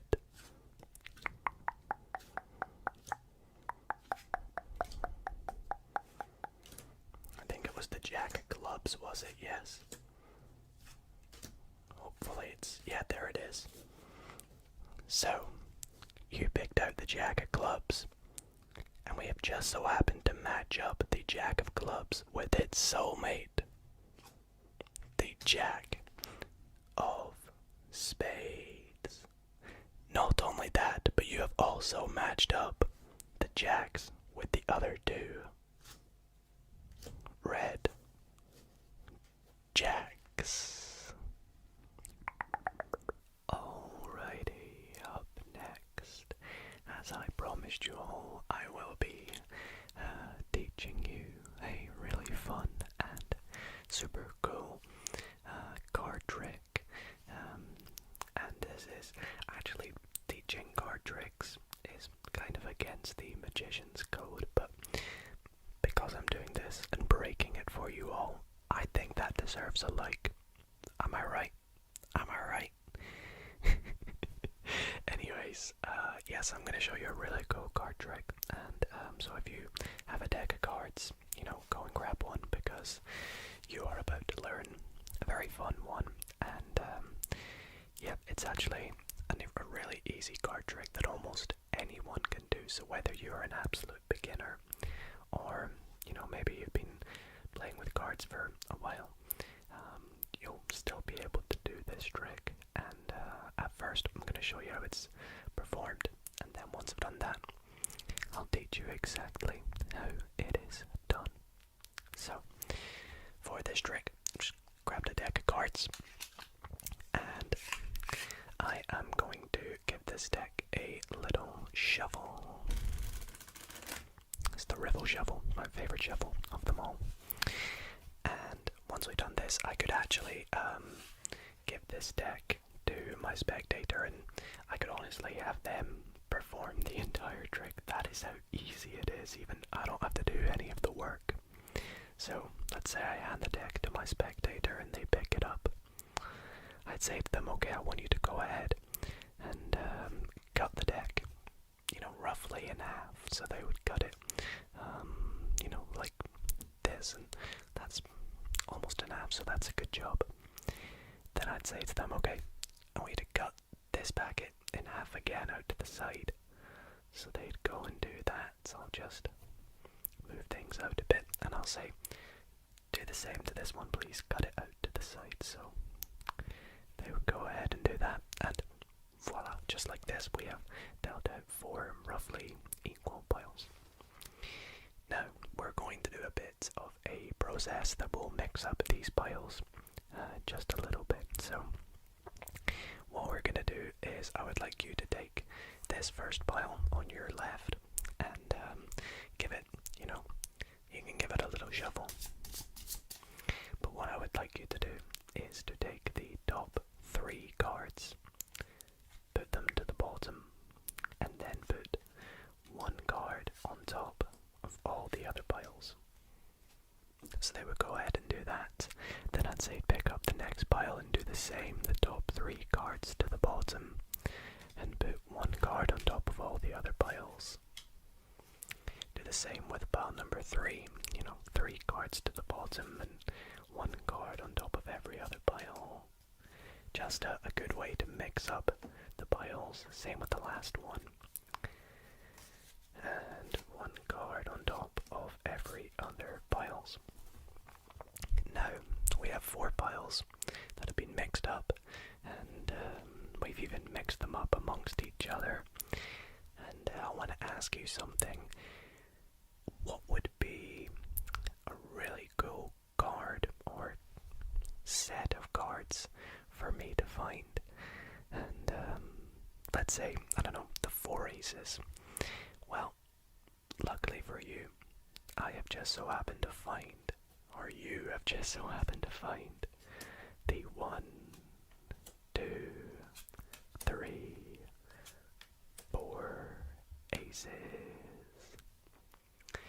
hope you enjoyed that trick. Let's get into exactly how you can do it, step by step.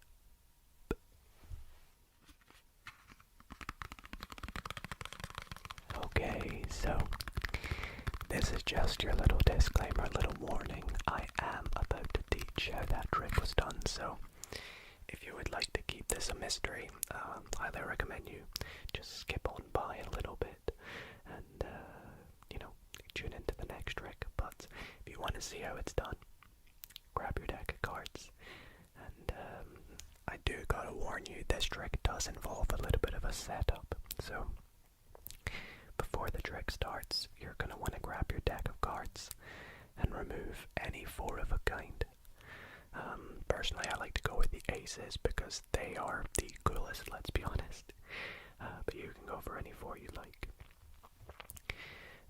If you go for the aces, it adds for a little cool effect on the end as well, which I'll explain when we get to it. But what you want to do is take your four aces, put them on the top of your deck, which can be any order, and to make it look like the deck is shuffled and not in an order, I like to sometimes just put the deck back in the box to make it look like you've not messed with it. And you can even just like stick that in your pocket or leave it on the table and then start the trick later on in the night, whatever. But you're going to take the deck out of the box to start the trick. And if you know any shuffles that can keep the four aces on the top of the deck, you can do them. My favorite one is the riffle shuffle, because if you perform the riffle shuffle correctly, with the four aces on the top in this packet, you can shuffle them in a way so that you can keep at least four cards on top. As you can see, that is way more than four.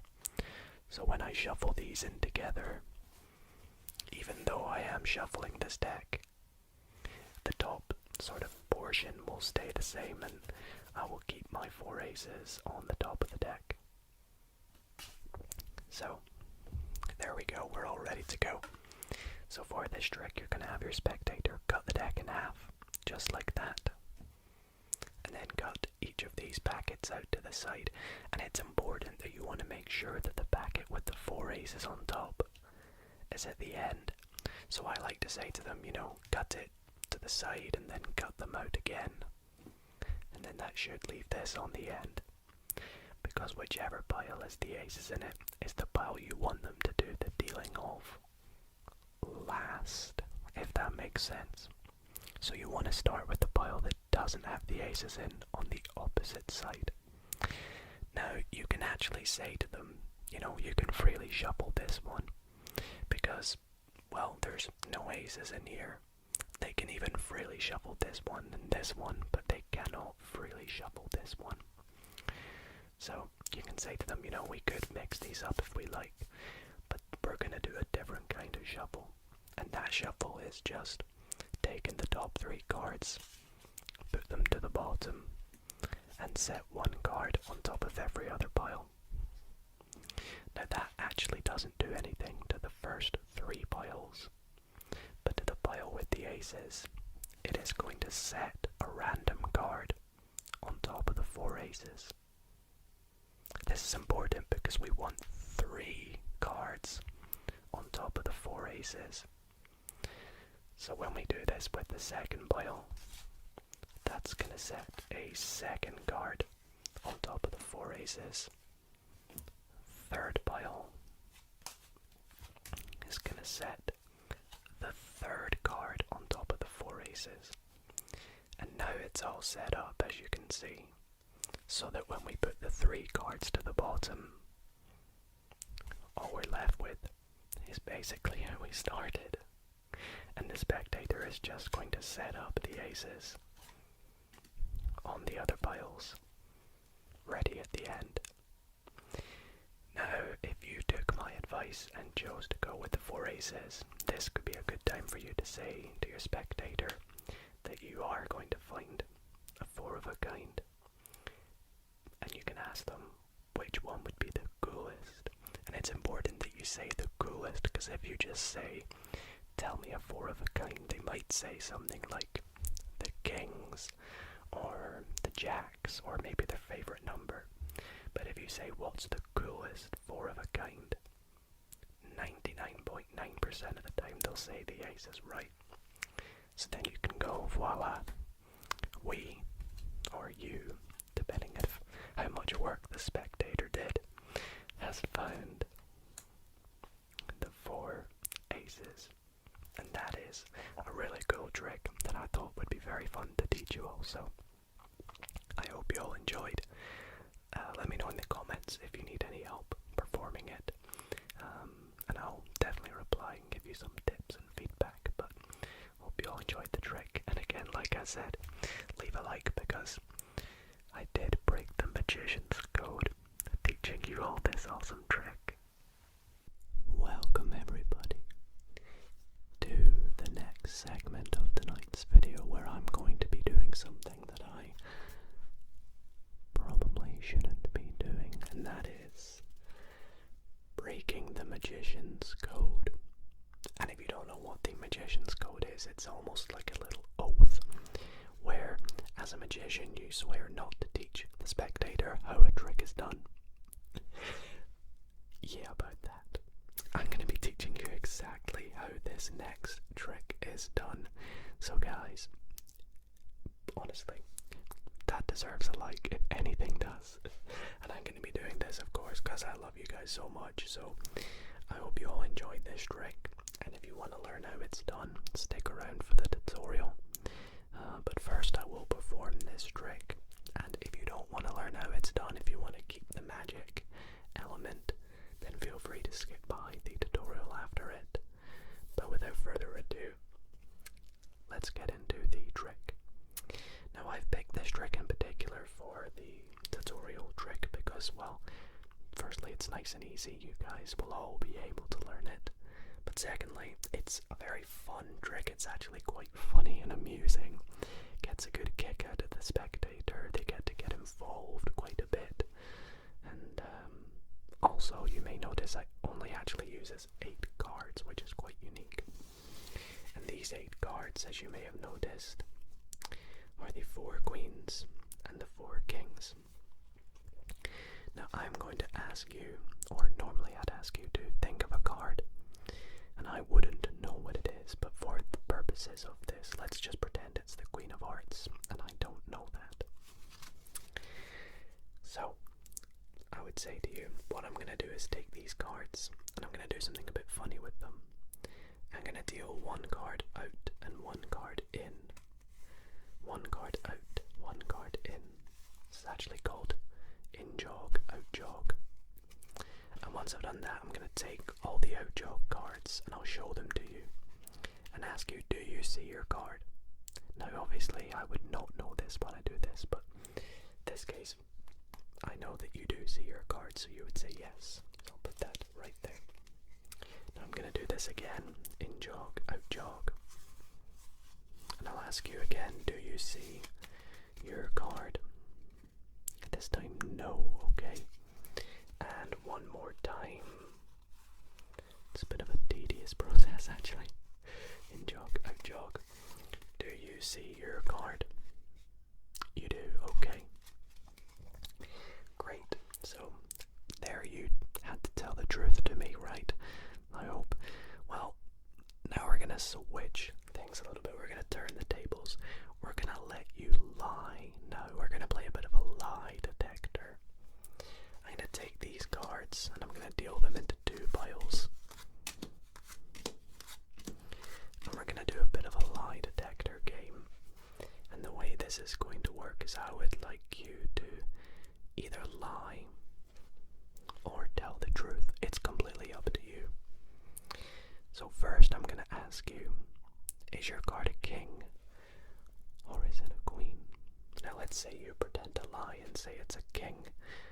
Well, the cards will always tell the truth. So they tell me your card was a queen. You were lying. Not good at all. Let's do this again. Let's deal the cards into 2 piles. And I ask you, Is your card red or is it black? Let's say you tell the truth this time, but obviously I wouldn't know until the cards tell me. You're telling the truth. It's red. So we know it's a queen. We know it's red. So is it the Queen of Hearts or the Queen of Diamonds? You say Queen of Diamonds. Are you lying? Are you telling the truth? The cards say it's a heart. So you're lying. It's the Queen, red Queen of Hearts, which you'll see is the final card we have here. And that is the trick. Very funny, as you can see, and very audience participative, if that's a word. So I hope you all enjoyed it. Gonna get into the tutorial now, but if you want to skip by it, feel free to do so. I won't be offended. Alrighty everyone, time for the tutorial for this lie detector trick. So how does this trick work? Well, it's very easy to do actually. It's quite mathematical. And yes, there are no real proper sleights. You only need the 4 kings and 4 queens. There's no gimmicks. I'm not doing anything fancy during the trick. It's super easy to do. Now you could do this with the 4 aces and the 4 jacks, the 4 twos and the 4 sevens. It's completely up to you as long as you have 2 sets of 4 of a kind. The next important thing is before you go up to your spectator, you want to arrange them like so that you have 1 4 of a kind on top of the other, and that the suits, the order of them, match. So mine go clubs, hearts, spades, diamonds, then clubs, hearts, spades, diamonds. It doesn't matter if it goes hearts, diamonds, spades, clubs, hearts, diamonds, spades, clubs, as long as they match in the 4 of a kind. Once you've done that, square up the cards and you can go up to your spectator. You say to them, think of a card. Let's say this time they think of the King of Spades. Now you don't know what they're thinking of, but you take the cards and you're going to do the little in-jog, out-jog trick. So to do this, bring 1 card down to about halfway and leave the other one there, and then bring 1 card down, bring 1 up to about halfway, and just sort of hold on to them as you do this. With a little bit of practice before doing the trick, you should be able to get good at this. And hold them in 1 packet.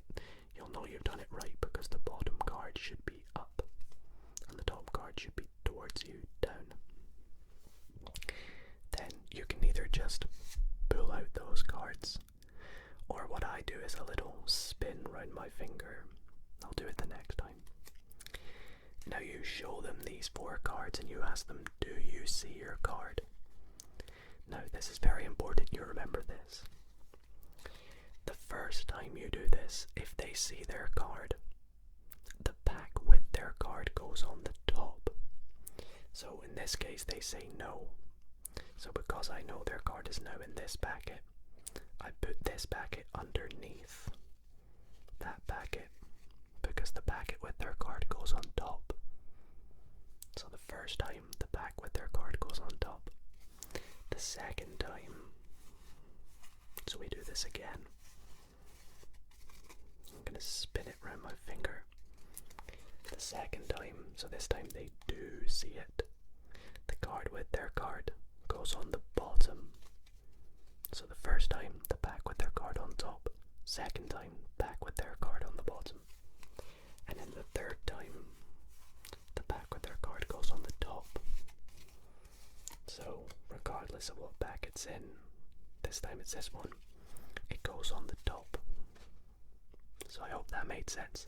Feel free to go back and track back and learn that, and if you're struggling to pick up on it, write it down and rehearse a few times. Once you've done this, the trick is all set up for you to go with the final steps. So you say we're going to play a lie detector, and what you do is you deal 1 card to the left, 1 card to the right, 1 left, 1 right, 1 left, and right. Keep going, and you'll deal your last card on your right. This is the pack that you turn over first. So you say to them, is your card a king or is it a queen? And you can lie or tell the truth. Regardless of what they say, the bottom here will tell you if it's a king or a queen. So this says it's a king. Now what you do is you pick up the pack that you dealt on your left. And again, you're going to go left, right. So one to the middle, left, and then one to the middle. And again, you're going to pick up the middle one after asking them, is it red or is it black? It will tell you it's black. Ignore the fact that it's a queen. It's just black. So we know it's a black king. And then what you do is you take the top card on this last one and just slide it to the left. Sometimes I have difficulty doing that, so I spin it round or whatever, but slide it to the left. And you ask them, it's a black king, is it a jack, is it a spade or is it a club? They say it's a spade. Flip it over, it is a spade, so we know it's the king, black, king of spades. And there we go. And that is how you do this lie detector trick, and it's so much fun. Always gets a good laugh from the spectators, and I hope you all did enjoy it. So if you did, let me know in the comments. And if you have any questions, I'll do my best at helping you answer and helping with any issues. So hope you enjoyed that, and let's get into another trick. I can guarantee that you will fall asleep to this ASMR card magic video. Speaking of which, as you can see, for my first trick, I have not one, but two decks of playing cards, one of which I'm going to set aside, as this will be your deck. This deck here, this turquoise deck of bicycle playing cards, will be my deck.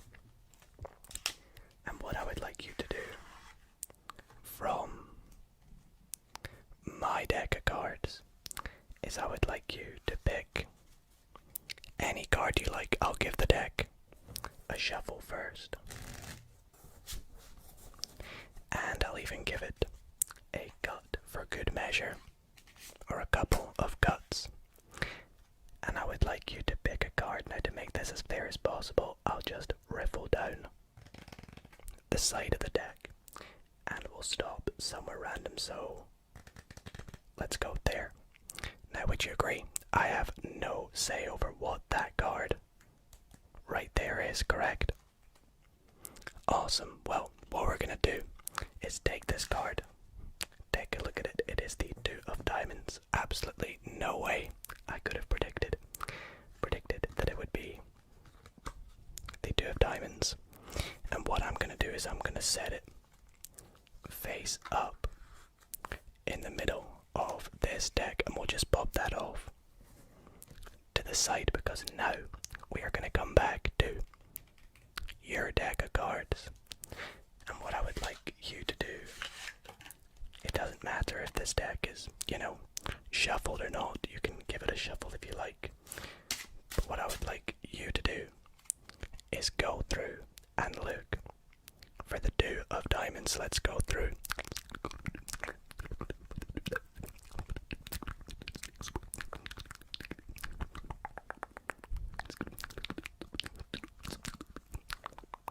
Wow, okay, right at the top, the Two of Diamonds. And I guess it's good that it was at the top, because then you guys know there was no other duplicate Two of Diamonds. And I would like you to put that face up in the middle of your deck as well, like I did. Now, you're probably wondering, why did I pick these two decks? Well, these two particular decks actually have a special connection. You see if I take the boxes of these decks.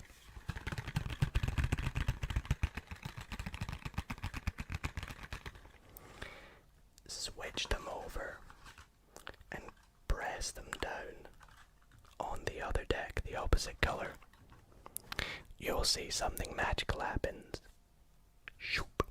If I push the 2s in and spread out each deck to reveal the 2 of diamonds, you will see that the 2 of diamonds in each deck actually changes to the opposite color. The opposite color. What do you think of that one? Alrighty guys, for my next trick, we need to begin by giving the deck a good mix. A good mix, so we'll give it all kinds of shuffles and a good mix up basically. Now, for this trick, like we did earlier, I do need to make a prediction, and I can't let you guys see what this is. Actually, you know what? I always do this. I always make my prediction a secret. So this time, I'm gonna bite the bullet. I'm gonna do something a bit different, and I'm actually gonna predict a card right in front of you, so you'll actually know what my prediction is. Let's write down my prediction. I'm gonna go with, let's go with, I know that 2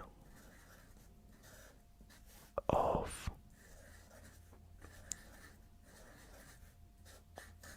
clubs, maybe. Just a random card. And I will leave this right here, so you guys will know that I'm not going to tamper with it. There's going to be no editing, cuts, or switches of my prediction. And we're going to take the deck and we're going to pick out 4 random cards. So we'll spread through the deck. Let's go with this card, this card, this card. Actually, you know what? We'll take both those cards. Now, I'm going to show you these 4 cards in a minute, but before we do, I'm going to explain what's going to happen next. So in a moment, we're going to turn over these cards. Now, we're not actually bothered about what the cards are. We're only bothered about their value. Whatever the value of the card, so whether it be an 8 or an ace, which value is 1, a jack, a queen, a king, their value is 10. Whatever it be, we're going to count up to the number 10, starting at that value. So let's do this for each card. So first up, we have a 9. So we'll count 1 card on top to make it 10. I hope that makes sense. Let's check the next one. Wow, another 9. Okay, so that's 10. The next card is a 5. So we'll go 6, 7, 8, 9, and 10. And the last card is a 3. So we'll go 4, 5, 6, 7, 8, 9, 10. Okay, great. Now, this was completely random. We could have picked any cards, but we just happened to pick these 4 values. Let's now take these 4 values and combine them by adding them together. So you can check this if you want, but 9 plus 9 is going to give 18. Plus 5 is 23. And then plus another 3 is 26. So our value is 26. Let's take a look at what the 26th card down from the top of the deck is. this, shall we? 1, 2, 3, 4, 5, 6, 7, 8, 9, 10, 11, 12, 13, 14, 15, 16, 17, 18, 19, 20, 21, 22, 23, 24, 25, and the 26th card. I think you guys can see where this is going. Is my prediction the 2 of clubs.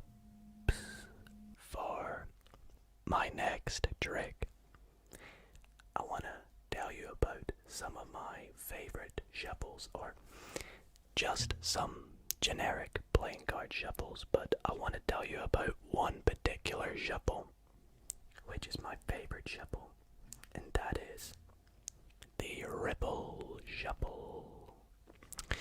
Now, I've done videos before where I've taught particular shuffles, and, well, this deck is in some sort of an order, so that works perfectly to show you how well each shuffle works. You see, some people think the overhand shuffle is quite good, but even after a few shuffles, you'll see that this ordered deck is, well, still has some sort of order to it. Some people think that the Hindu shuffle works well, but again, it's too similar to the overhand shuffle. It's not very good.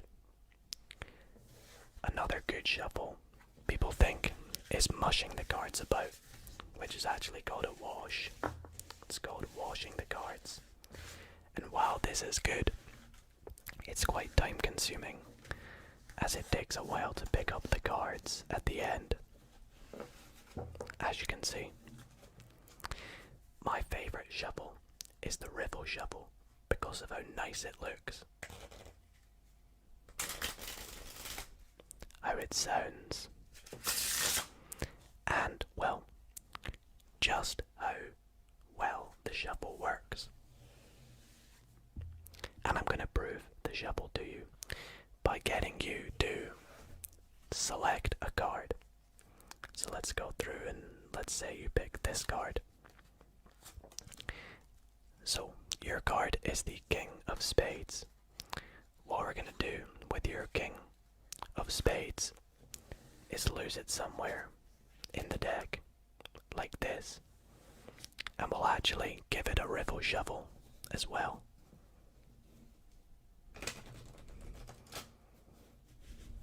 Like so.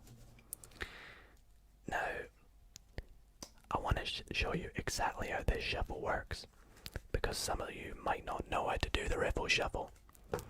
Well, when you do the Ripple Shuffle, you split the deck into 2 packets, roughly equal.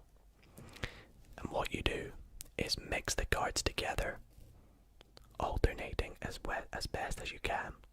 One from one pile, and one from the other pile, like so. And you do this the entire way through. So as you can see, the cards sort of weave in between each other, some on the left and some on the right. Again, let me show you this. You will have some cards on the right on top of some cards on the left, and you will have some cards on the left on top of some cards on the right. However, being a magician, I can manipulate cards and shuffles. And as you can see, if I take these 2 packets and split them, one card jumps out. And that one card just so happens to be our King of Spades. Again, if you guys would like to learn how to do the Ripple Shuffle, be sure to check out my video in which I taught how to do it. I taught a bunch of other things as well, such as how to control cards, how to cut decks, and so much more. And I highly recommend it if you want to start learning card magic, especially in a relaxing way.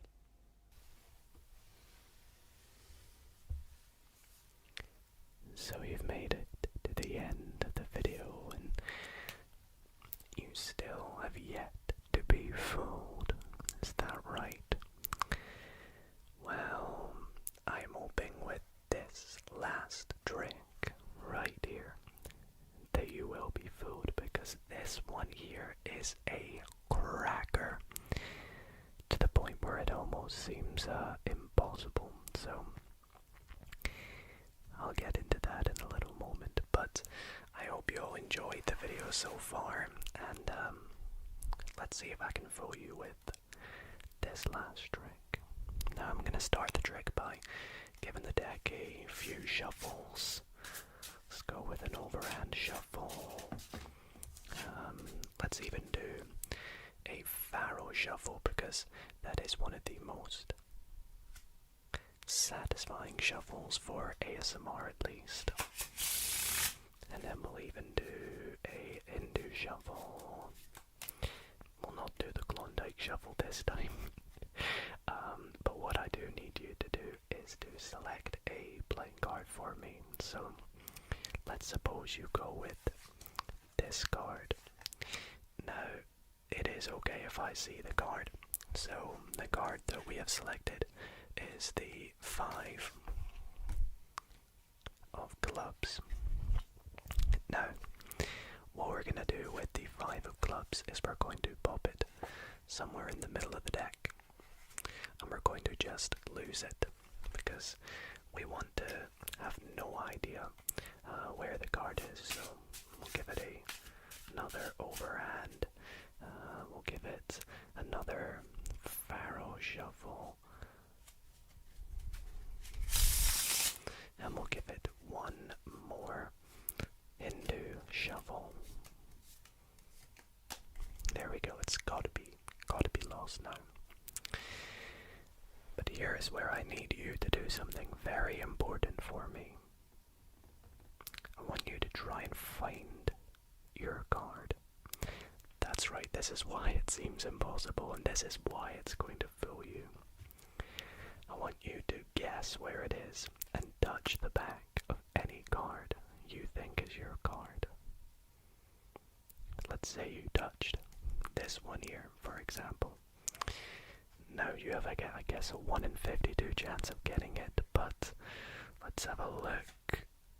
Oh, the 2 of clubs, not quite your card, but you know, people get second chances in life, so I'll give you a second chance at finding your card. Let's take that 2 of clubs, and I'll have you pop it in the middle of the deck, anywhere you like. Let's say you pop it right there. Now, wherever you put your 2 of clubs, we're going to take a look at the card above and below and see if that is your card. So let's go through, and the 7 of clubs and the 8 of spades, it's still not quite your card. Well, what else can we do to find your card? I know. Let's try a little bit of magic.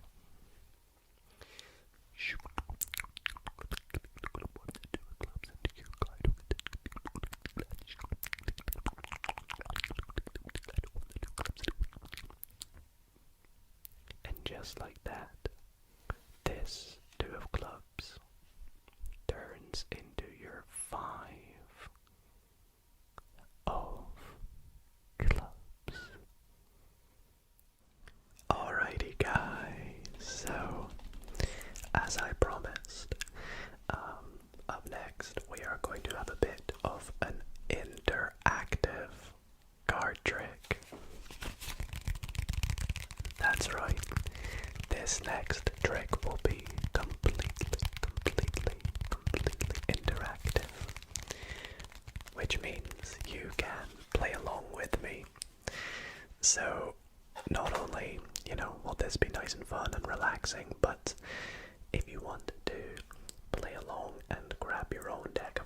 cards and try some magic, then be sure to go and grab a deck of cards now.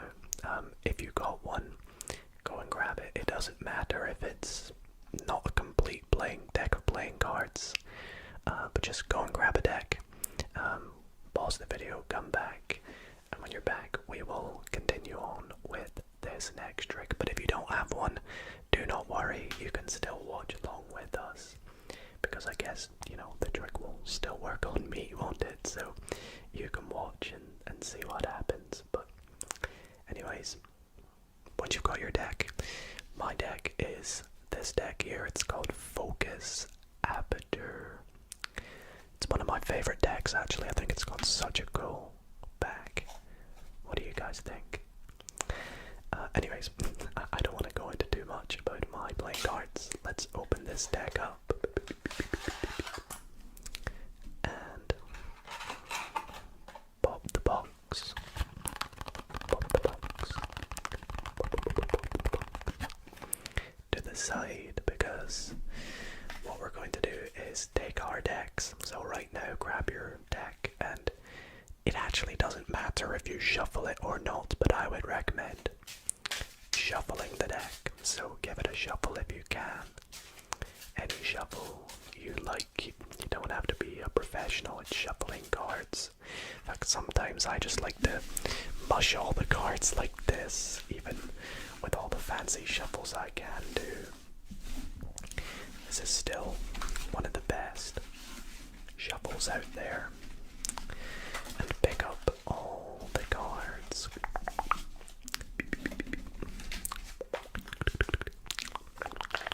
Like so. Into one big pile. And what we're going to do from here is take our deck and we're going to cut it into as close as we can. 3 equal piles. Now they don't have to be perfect, but perfect, but the closer to 3 equal, the more likely this is to work on you. And so once you've done this, what I would like you to do is pick any one of your 3 piles. This is up to you. You don't have to go with the same one as me. I'm gonna go with the one in the middle, but it's up to you which one you pick. And once you've picked this, grab this pile, and I want you to choose any card from this pile. Now you can choose the card whilst looking at the cards. I'm going to go for the 10 of hearts. You can go for whatever card you like from your pack, okay? Have you done that? Great. Remember your card. So I'm remembering 10 of hearts. You remember whatever yours is. Because what I want you to do is put it on the bottom of your pile. Have you done that? Nice. And now, starting from the top of your pile, top, I want you to spell whatever your card was. So mine is 10 of hearts. So I'm going to go D-E-N-O-F. Remember to do of. H-E-A-R-D-S.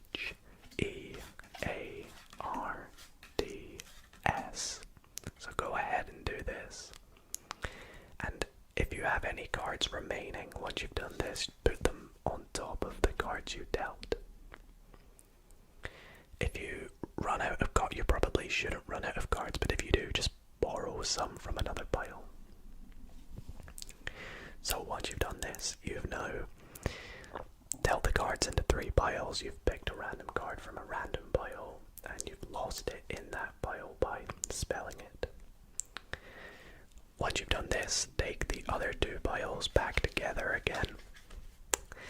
And with these piles together again, choose any card from this pile. So I'm going to go through and pick a random one. Mine is the 2 of spades. If you want to pick the 2 of spades too, then feel free, but you can pick any other card as well. I'll give you a moment. Have you done that? Amazing. Now, going back to the these cards over here that has your other card in them. Again, I want you to spell, but this time spell the card that you just picked out. So mine is the 2 of spades, so I'm gonna go DWOOFSPADAS. But you do whatever your one is. DWOOF. Remember, don't forget the of. SPADES. And again, if you have any cards left, just stick them on top. And last but not least, once you've done all of this so far, and after my stomach quietens down, pick up your pile one more time and spell the very first card you picked out. So I remember mine was the 10 of hearts, I believe. So you remember yours and spell. So DENOFHEARTS.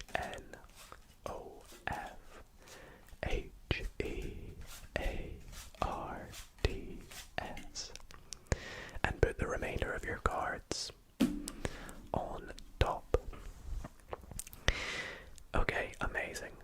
So you've done this. You can now turn over this card, or actually just get rid of all those other cards. We just want your pile that you picked.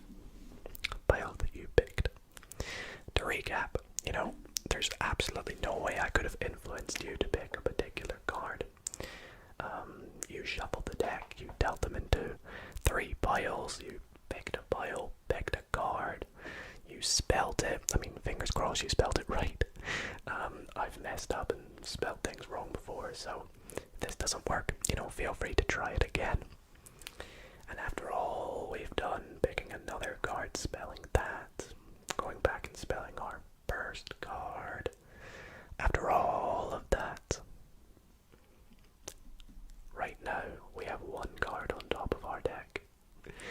Yeah, that's right. Take that top card, turn it over. Was that card the card that you picked? Mine was the 10 of hearts, so it worked on me. And oh boy, I really hope that this interactive card trick worked on you. I was deciding whether to teach you a card trick tonight or do an interactive card trick, and I thought, you know what, this one is just so cool, I had to show you. So if you got your own deck and tried this yourself, then please let me know if it worked on you by dropping a comment below. Let me know that the interactive trick worked, because I really want to see if it did. And I hope you enjoyed it and found it so much fun. Anyways, on to the last trick of the night. With me for this next trick, I have the 4 aces. Well, not quite.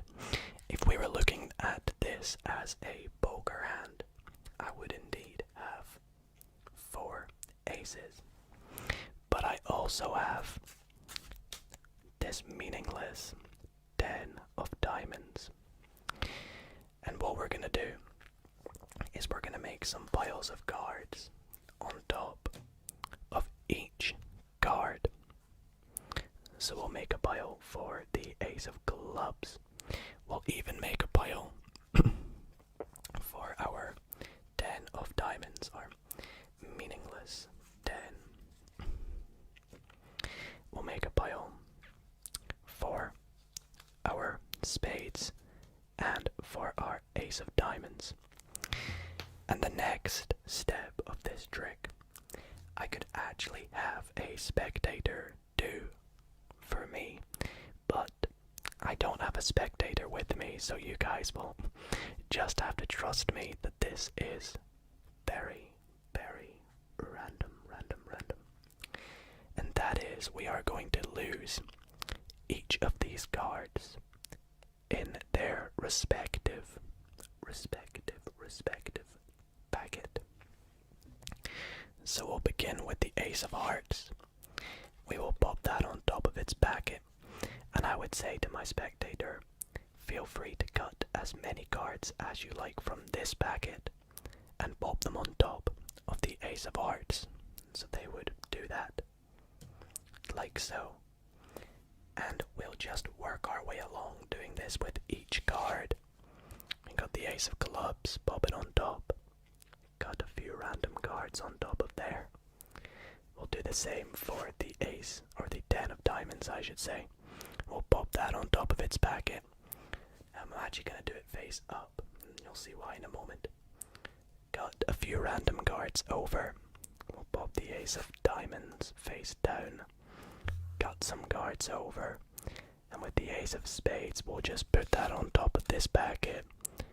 And what will we do? We'll just collate them all together. Like that.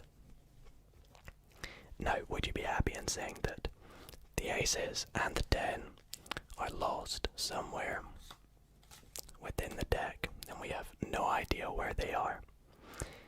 Well, we do know where the 10 is. The 10 is right over here. Our meaningless 10. And what we're going to do is we're going to try and find each of these aces. And the way we're going to do it is by spelling. Now, I was never good at spelling, so hopefully we can do this correct. Let's begin with the Ace of Clubs. We'll go A, C, E, O, F, C, L, U, B, S. And we have the Ace of Clubs. Next we'll go for the Ace of Hearts. We'll go A, C, E, O, F, H, E, A, R, D, S. And we have the Ace of Hearts. Next we'll do the Ace of Spades. A, C, E, O, F, oops, S, B, A, D, E, S, the Ace of Spades. And the last ace is the Ace of Diamonds. We'll go A, C, E, O, F, D, I, A, M, O, N, D, S. Ah, okay, that's not the Ace of Diamonds. How else can we find it?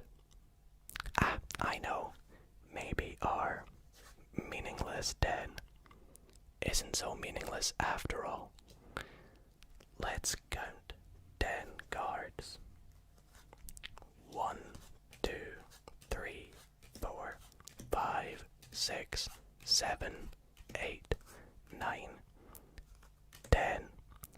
And after counting 10 cards, the next card is the Ace of Diamonds.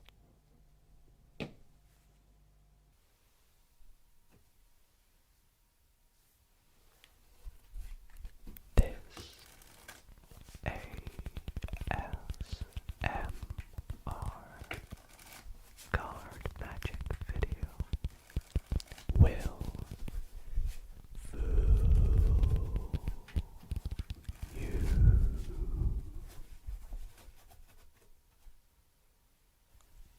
Watch closely because I am going to fool you right from the get-go in this video.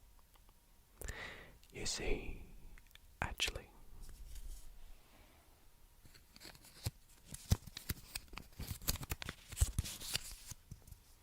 let me just quickly pop this here for a moment.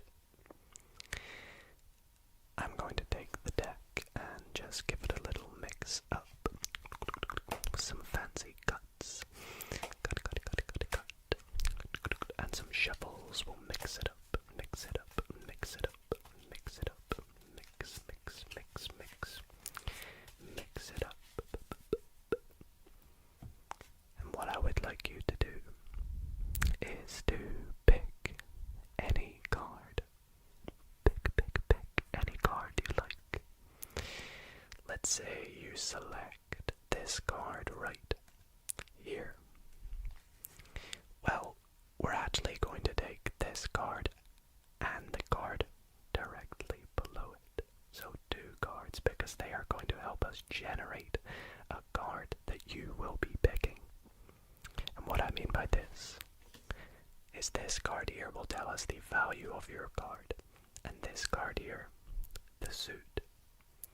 So, in our case, your card is a queen, and it is the queen of clubs. So ignore the value of that one and ignore the suit. It's just the queen of clubs. Now, why have we done this fancy method? Well, it's just so you know that I'm not forcing any card through the screen to you all. Now, what is this, you may ask? Well, it's been sat here the whole time, and it says your card will be the 12th card down. Well, do you remember what your card is? No, it's not the Queen of Diamonds. It's not the 2 of Clubs, it was the Queen of Clubs, right? Well, let's find out. 1, 2, 3, 4, 5, 6, 7, 8, 9, 10, 11, 12. Our randomly generated Queen of Clubs. For my last trick tonight, I'm going to begin by going through the deck and turning over just a random card like the King of Hearts, and we're just going to leave it face up in the deck. And after doing this, what I would like you to do is to say stop wherever you like. So we'll go through, stop right there. Okay, and whatever card this is going to be your card. So let's take a look. What have you selected? You have selected the 3 of Hearts, a very good choice. So I'd like you to remember the 3 of Hearts, please, for me. My card, well, we can remember that because it's face up. We'll pop your card somewhere in the deck and we'll lose it by giving it a bunch of mixing ups. We'll give it some shuffles. Okay, nice. And what we're going to do next for this trick is we are going to go through the deck and split it exactly in half, which would be, well, 52 divided by 2 is 26, so 26 cards. Let's go 2, 4, 5, 6, 7, 8, 9, 10, 11, 12, 13, 14, 16, 18, 20, 22, 24, 25, 26, nice. And we'll set these cards just like so, opposite each other, 2 packets of exactly 26 and 26 cards. For this next segment of the trick, we are going to see if my face-up card, which was, well, even if we forget it, the King of Hearts, that was it. We're going to see if it can find your card. And the way we're going to do this is, well, I can't remember which pile it's in, but if I start to deal these cards one off at a time into another pile directly opposite that pile, if I continue to do this all the way through these cards, eventually, we'll come across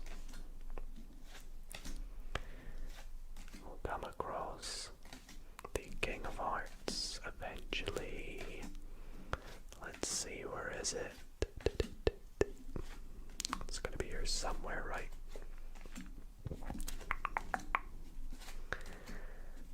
Right at the bottom. No, there it is. There, we've got the King of Hearts. And as you'll see, it has matched up with one card. It could have been matched up with this one or this one or this one, but no, it happened to match up with one card. And that one card just so happened to be your 3 of Hearts.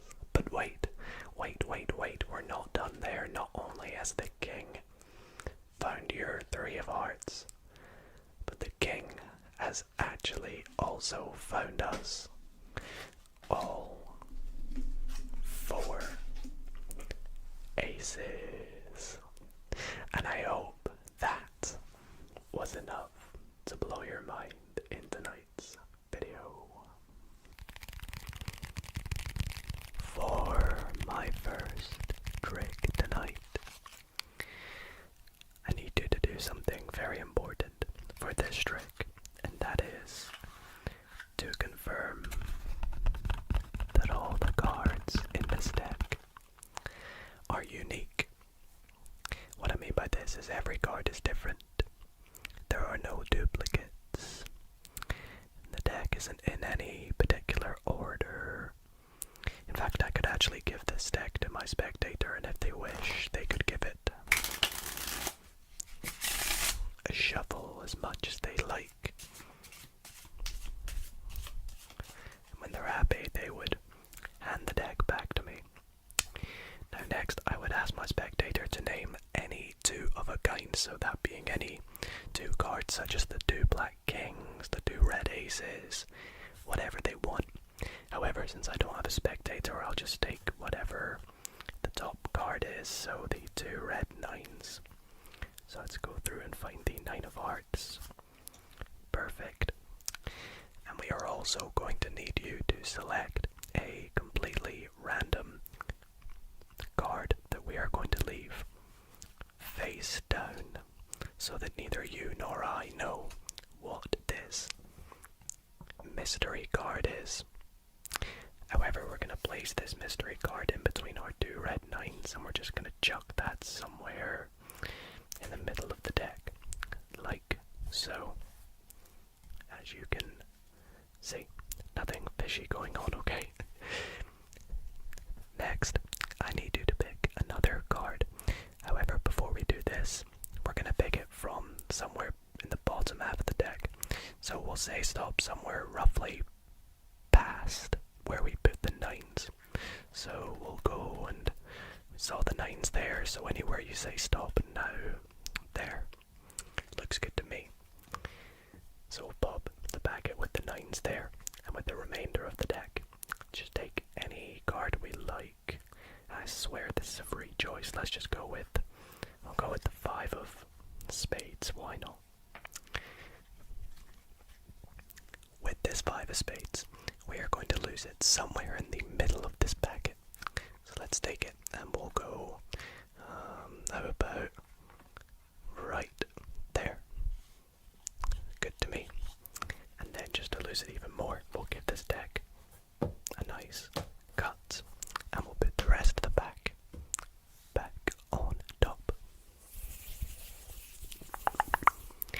Okay, so to recap, we picked 2 of a kind, and that was the 2 red 9s, I believe, from a shuffle deck of cards. Then we put a mystery card. We have no clue what this is in between those 2 red 9s, which is somewhere in the deck. And also somewhere in the deck is the 5 of spades, if I'm not correct, if I'm not wrong. And we're going to try and find your 5 of spades using our 9 of diamonds and our 9 of hearts. And the way we're going to do this is I'm going to wave my hand over the top of the packet of cards. And if I spread through the cards, our 2 9s still have 1 mystery card in between them. However, get this, our mystery card is your 5 of spades. And again, like I said at the start of the trick, there is no duplicate cards, there's no duplicate 5s, no duplicate 9s. All the cards are completely normal. There's the 5 of clubs, but it's not the 5 of spades. And everything is all nice and fair. For this next trick,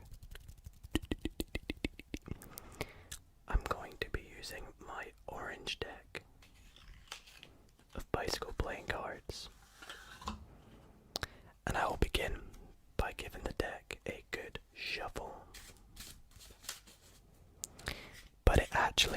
matter because for this trick we actually only need the ace, 2, 3, and 4 of hearts. So let's go through and take them out. There's the 3. We got the ace over here. There's the 4 of hearts. And there's the 2. Perfect. Now, you're probably wondering, what is it we're going to be doing with these 4 cards? Well, let me tell you. These cards are actually very, very magical, because if we take them, what I'm going to do is one at a time try and get these cards to turn over face down right in front of your eyes.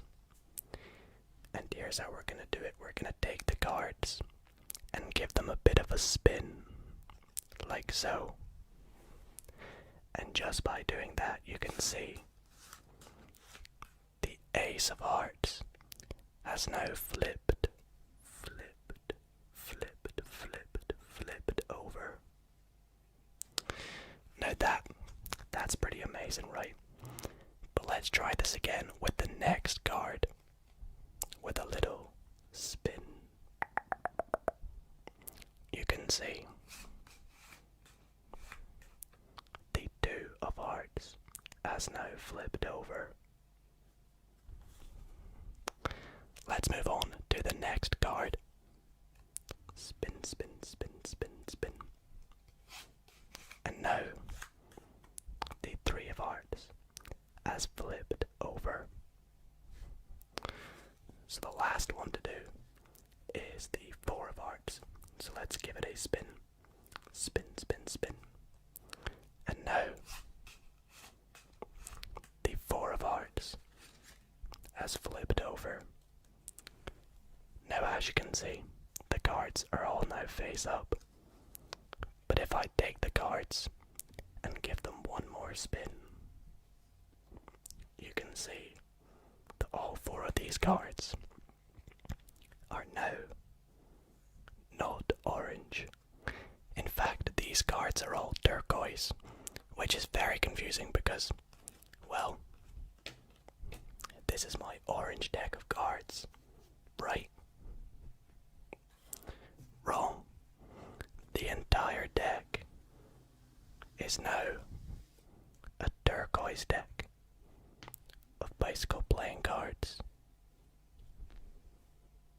For my final trick tonight, I'm going to be using this really cool deck, and I'm also going to be using 4 very useful helper cards. And these 4 helper cards are the 4 aces. So let's go through and take out the ace of hearts, ace of clubs, ace of diamonds, and then everyone's favorite, the ace of spades. And I actually, as well as these 4 cards, need one final helper card, and that is going to be picked by my spectator, so you guys, to be the 5th card. And so I'll have you call it stop wherever you like, right there. And this is going to be your card. Now, it's actually okay if I see it this time. So it's the 10 of clubs, and it's, as I said, it's fine that I can see it. So now we've picked out 5 cards. The next thing I'm going to do in this trick is I'm going to try and deal these cards into approximately, and I say approximately, 5 even piles. Now, there's no chance I'm going to get these perfect, but I'll do my best to try and get them about the same size. Let's go there, and then with the remaining cards, yeah, I'm sure we can make approximately 2 piles out of them, like so. Now I know you're probably thinking, right, why have we done this? Well,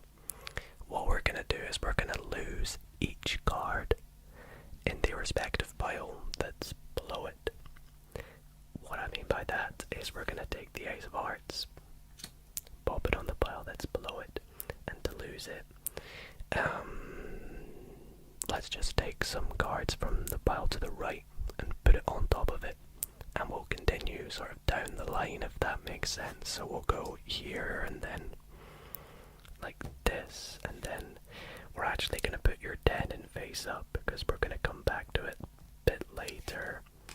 Let's keep doing this, and then the spades. Oh, we have no cards left. Let's just pop this entire pile on top and we'll collect it into one big deck again, like so. Okay, nice.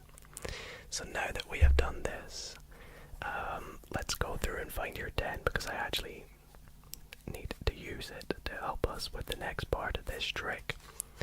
Because the next part of this trick is we are going to try and find all the aces which are completely lost within the deck. And we're going to do this by spelling each ace. And I'll show you what I mean. Let's begin with the ace of clubs. We'll go A, C, E, O, F, C, L, U, B, S. And there we have found the ace of clubs. Let's try this with the ace of hearts. A, C, E, O, F, H, E, A, R, D, S. The ace of hearts. Next, ace of spades. A, C, E, O, F, S, B, A, D, E, S. The ace of spades. And last but not least, we have the ace of diamonds, right? A, C, E, O, F, D, I, A, M, O, N, D, O. That's not the ace of diamonds. Right. Let's give this one final go. How about instead of spelling ace of diamonds, let's use your card and spell the 10 of clubs. D, E, N, O, F, C, L, U, B, S. And there is the fourth and final ace, the ace of diamonds. Up next, guys, we are going to be doing something very exciting, very interesting, and that is going to be an interactive card trick. Yes, you heard right. An interactive card trick, which means you at home watching this right now can follow along with the trick as we do it as well. So if you would like to take part, then be sure you go and grab a deck of playing cards. The deck I am going to be using is the Marbles playing cards. I absolutely love this deck. It's brand new to me. In fact, I actually unboxed them in last week's card collection video, so definitely check that out if you have not already. But quickly pause the video, run and grab yourself a deck of cards. But if you've not got one, then feel free, to sit back, relax, and enjoy my version of the trick. So once you have grabbed a deck of cards, the first thing I want to mention is that this trick will require an entire deck of 52 cards, so we will not be needing any jokers or extra cards, so get rid of them, eliminate them, and do make sure you have all 52 cards. Now, to begin this trick, give your deck a good shuffle. You can shuffle it as much or as little as you like, and in any way as you like, until you are happy. But when you're happy, let me know. And I want you to shuffle it so neither you nor I know the order of your deck. And once you've done this, we are going to be doing a bit of counting. Now, when I say counting, do not worry, it's nothing complicated. It's quite easy. We're going to be counting to the number 13 a series of times. Now, the way we're going to count to 13 is by turning over cards from the top of the deck. So the way we'll do this is you'll turn over your first card, and this will make the first pile. Now, however, whatever the value of this card that you have turned over, you are going to continue dealing cards on top of this, counting to the number 13. So as an example, for me, this is the number 4. So we'll go 5, 6, 7, 8, 9, 10, 11, 12, 13. Now yours might have not been 4, it might have been something different, but please do this now. And once you've done this, you're going to keep doing this for the next card. So 10, 11, 12, and 13. That will be my next pile. And keep on going. So 6, 7, 8, 9, 10, 11, 12, 13. Now one quick thing I'd like to mention is that if you turn over a jack, a queen, or a king, their value is 10, and an ace is the value 1. So 2, 3, 4, 5, 6, 7, 8, 9, 10, 11, 12, 13. Next pile starts with 8, 9, 10, 11, 12, 13, and keep doing this. 8, 9, 10, 11, 12, 13. Ace. Now as you can see, I will not be able to make a pile with the remaining cards, so I'm just going to turn them face down and set them down here. So keep doing this until you can no longer make any more piles. Now once you've done this, you may have 6 piles, you may have 7 piles, maybe 5, maybe more, maybe less, but however many piles you have left, the next step I would like you to do is eliminate all but 3 piles. So get rid of all the piles, any piles you want, apart from 3. So I'm going to get rid of, let's say, this pile, and this pile, but it is completely up to you which piles to get rid of. Stack them up, turn them face down, and put them on top of any cards you had left. Now with the 3 piles you have left, I want you to turn them all face down, like so. And I would like you to turn over any 2 of the top cards of these 3 piles. So I'm going to go for these 2 cards, but it's completely up to you. Now whatever the value of these 2 cards are, mine's 8 and 6, I want you to add them together. So for me, I'll get 14. And with all the cards that we have at the side, I want you to count 14 cards. So 1, 2, 3, 4, 5, 6, 7, 8, 9, 10, 11, 12, 13, 14. Now yours may have not been 14, it might have been something different, but count up to the value of these added together. Now because this trick is called the number 10, I would like you to add 10 more cards to this pile. So 1, 2, 3, 4, 5, 6, 7, 8, 9, 10. And once you have added 10 cards to this pile, however many cards you have left, I would like you to count them. So count how many cards you have left. So I have 1, 2, 3, 4, 5, 6, 7, 8, 9, 10. I have 10 cards left. You may have a different number, but whatever number you have left, here's the magic of this trick.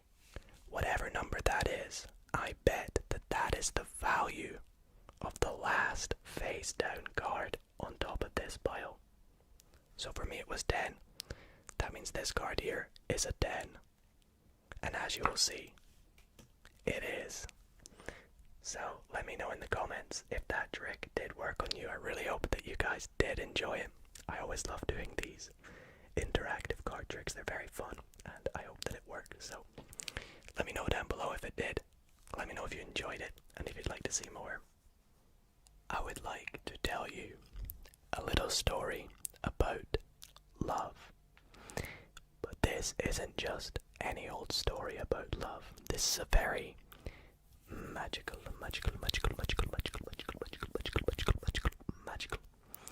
love story about finding the perfect person for you.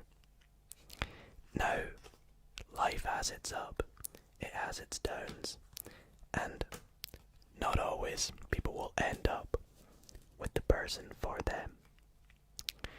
Sometimes people will go through relationships with people that aren't their soulmate, aren't quite the one for them, and occasionally they will end up with someone that is a mismatch, like so. And I'm going to tell you about two brothers, these two jokers. And these two jokers set up their very own love potion shop, and they found a way to pair people up that weren't couples and give them a potion to turn them into perfect matches. So I'm going to take these jokers, turn them face down, and set them on the bottom, because as you can see here, we have a bunch of couples that are a mismatch, like so. We have another mismatch here, and this is kind of like life, as I said. Occasionally you'll not end up with the right person, as you can see. Now, as I mentioned, these two jokers set up their store, and what they would do is couples that wouldn't be a match would go into the store. Now, the first joker would say, "Give me your money," because it was an expensive potion, and the second joker would give them their potion. The couple would take the potion, and they would send them on their way. The next couple that weren't a match would go in. The first joker would say, "Give me your money," and the second joker would give them their potion and send them on their way. The third couple went in. The first joker said, "Give me your money." The second joker gave them their potion and sent that couple also on their way. And the final mismatch went into the love store. The first joker said, "Oh, give me your money." The second joker gave them their potion and sent that final couple on their way. Now, these two brothers, the two jokers, were very sure that their potion worked and it could change mismatches into the perfect match. So let's take a look, shall we, to see if their potion really did work. As you can see, this couple is now a perfect match. This next couple that was previously a mismatch is now back to a perfect match. This third couple is also now a perfect match. And yes, you guessed it, this final couple is now a perfect match. Now, obviously, this is a fairy tale. Love potions do not exist. But this just goes to show that there is always a soulmate, a perfect match for everybody. And for my final trick tonight, I want to go out on a bit of a bang. So, I do want to show you a really, really cool prediction card trick that I absolutely love, and I'm going to be doing with the help of my purple monarchs playing cards. So, let's take the deck, and it could be freely mixed, freely shuffled by my spectator as much as they wish. And when they're happy, they would hand me the deck back. Now, at this point in the trick, I would actually I'd pick out from the deck a few cards. So I'm gonna go through to myself right now and take out, let's go with this one, and let's go with these 3 cards.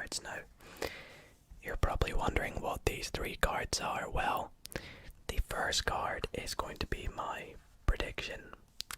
And the other 2 cards, well, we're actually just gonna lose them in the deck, so we'll give the deck a shuffle. And then I would have you, actually, to lose them even more, just pick a number, any number. In fact, actually, instead of picking a number, take out some cards from the middle, any number of cards. So let's say you go for like this amount, right? I would like you to count how many cards there are there, so let's take a little count. We've got 1, 2, 3, 4, 5, 6, 7, 8, 9, 10, 11, and 12. So we'll pop them on top. And because you picked out 12 cards, I'll give the deck a cut. We'll count down 12 cards here. So 1, 2, 3, 4, 5, 6, 7, 8, 9, 10, 11, 12. Right. Pretty fair.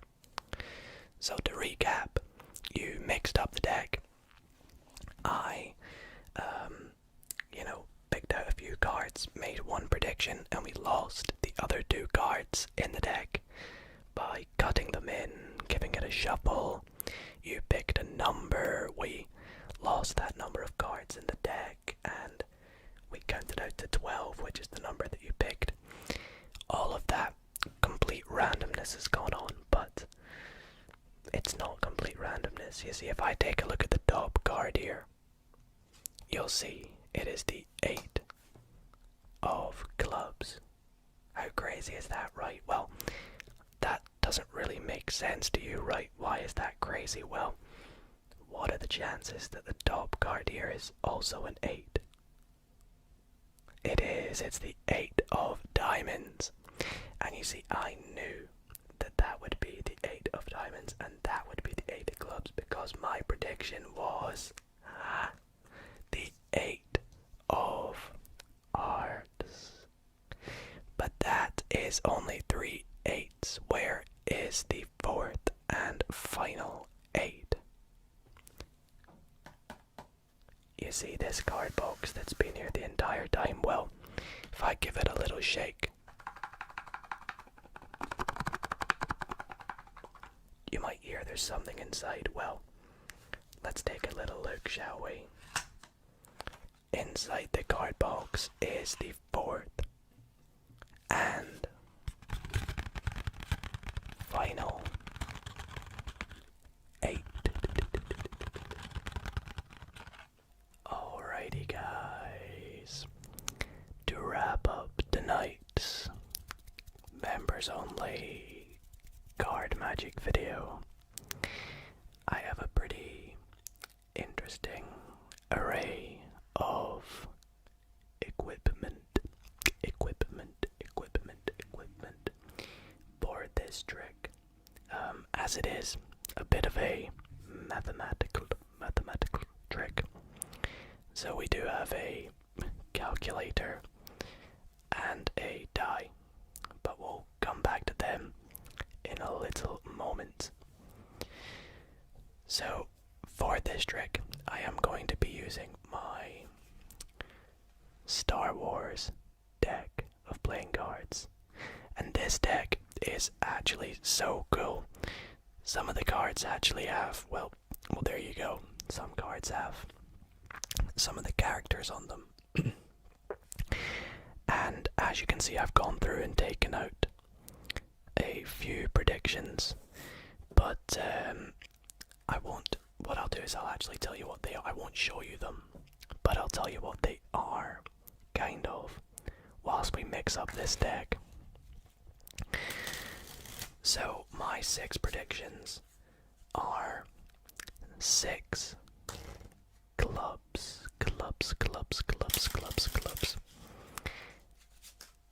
And we're going to use these predictions to help us with the trick. I'll give them a mix up as well. Keep them up there. You guys can keep an eye on them the entire time. Now what we're going to do is go through the deck and we're going to take the first 6 heart spot cards.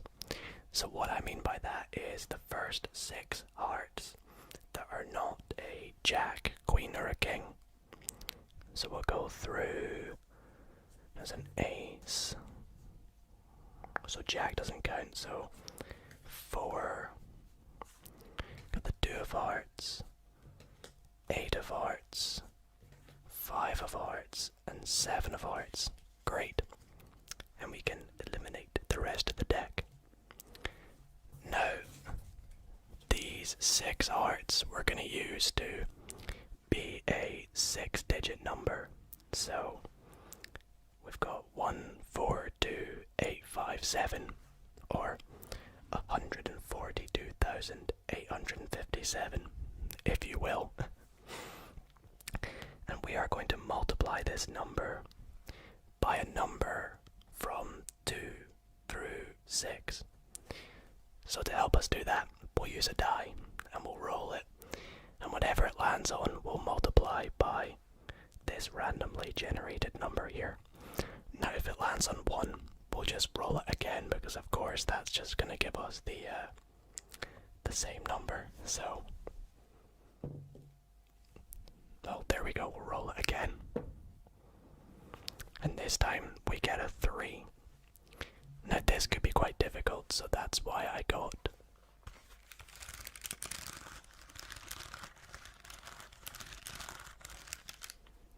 a calculator.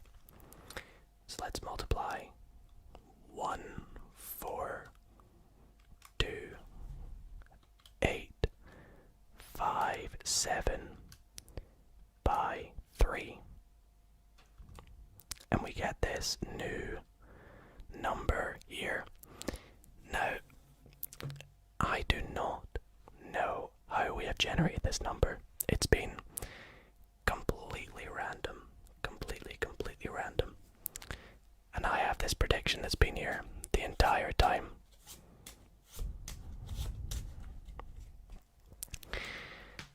And watch this, are you ready?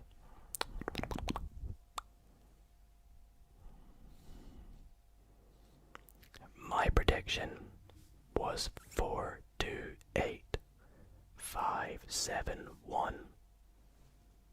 And we just so happen to have 4, 2, 8, 5, 7, 1 from the randomly generated numbers and a randomly rolled die. This next trick, I actually need to begin by making a prediction.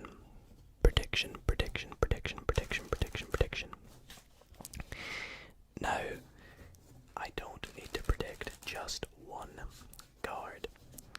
I actually need to predict two cards. So let's go through and make a few predictions. Let's see, let's go for the Queen of Hearts. Let's go for the 3 of Clubs. And my last card. In fact, you know what?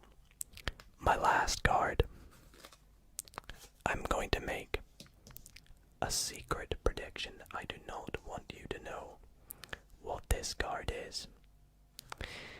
Now, for this trick, it works better with a spectator, as most tricks would. But what we're going to do is give the deck a cut, and I'm going to begin dealing cards.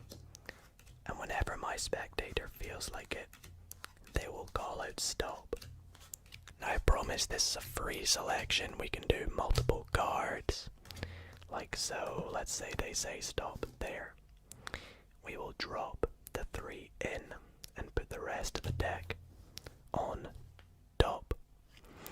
Now we'll try this for my next prediction, which is the Queen of Hearts. We'll give the deck a cut. We'll start dealing cards down and we'll stop somewhere random. Let's do a few cards at a time. Let's go right there. We'll pop the Queen of Hearts in, put the rest of the deck on top. Now we have lost these cards somewhere into the deck. We said stop somewhere completely random.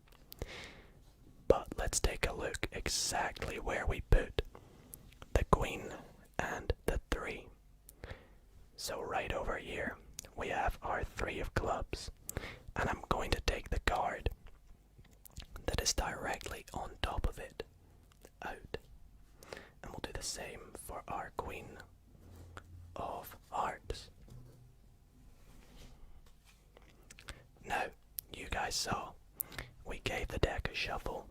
I made a few random predictions, but we just so happened to have matched up the 3 of clubs with its soulmate, the 3 of spades, and the queen of hearts with its soulmate, the queen of diamonds. Thank you guys for watching this trick. Oh wait, what was my... Oh yeah, I forgot I made a third prediction.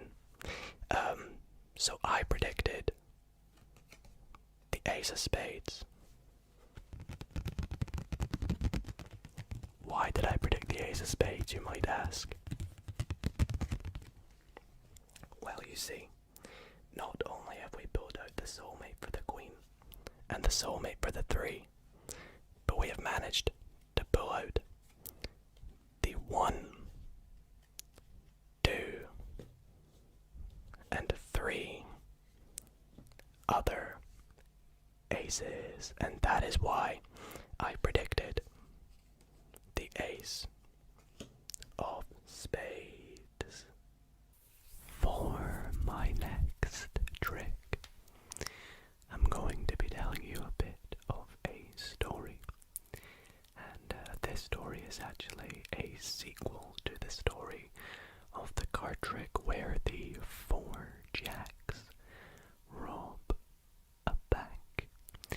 Now, this is a very famous card trick, well, the prequel to this trick, and if you have not heard of the original, the trick is essentially a story about the 4 jacks that go and rob a bank, and each one of them goes into a separate part of the bank, robs a particular part, and all 4 jacks make a getaway up to the roof of the bank and get away in a plane or helicopter, whatever you like. But this is the sequel to that trick, and this is where we have our 4 jacks that go and rob a much substantially smaller but more high security bank, and the story goes as follows. One day the 4 jacks were planning to go and rob a very high security bank. We have jack number 1, jack number 2, jack number 3, and jack number 4. And the 4 jacks, they arranged a plan, and one night they went out with their top secret plan to this very small but, as I said, high security bank. Now, this bank, being small, only has 12 cards. In fact, as you can see, 1, 2, 3, 4, 5, 6, 7, 8, 9, 10, 11, 12, and I'll even give it just a bit of a shuffle. Now, given that there are 12 cards, we can split them up into 4 even piles of 3 cards. So we'll split them up into what we are going to refer to in this trick as the vaults. So we have vault number 1, the most expensive vault. We have vault number 2 with the next 3 cards, which is also pretty expensive. We have vault number 3, which is less expensive but still has some values in it. And then vault number 4, which also has some good valuables in it. Now, the jacks entered into the vault, into the bank, with their plans to send 1 jack into each vault when the clock struck midnight.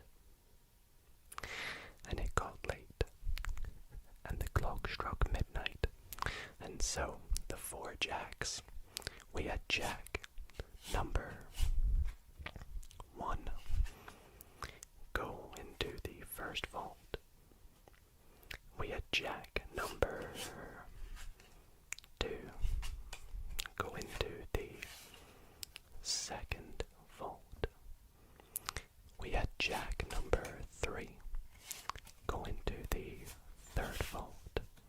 And the 4th jack went into the most expensive vault. And each jack went into their vault and stole as much as they could.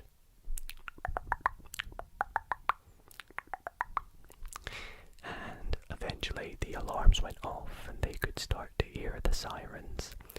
But luckily enough, the one that went into the expensive vault began digging a tunnel a way out, whilst the others were trying to get all their expensive items and money and luxuries.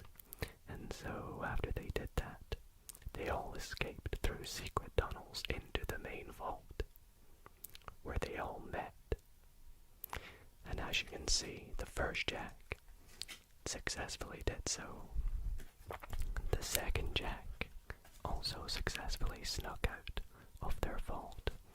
So did the third, and all 4 jacks met up in the main secret vault, to where they snuck out in the tunnel that had been pre-built for them all.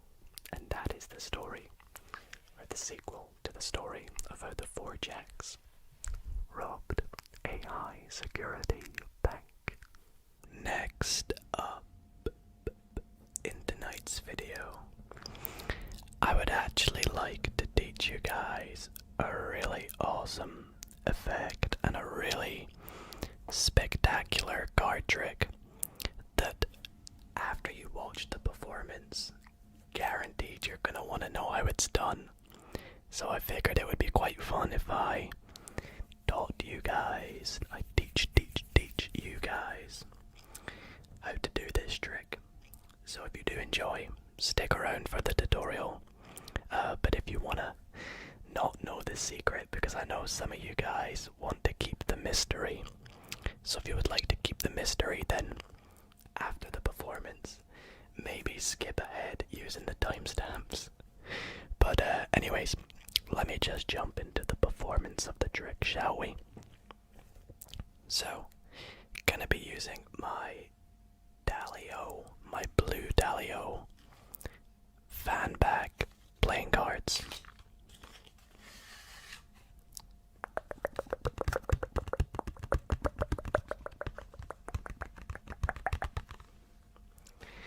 And we can give the deck to the spectator if we add one.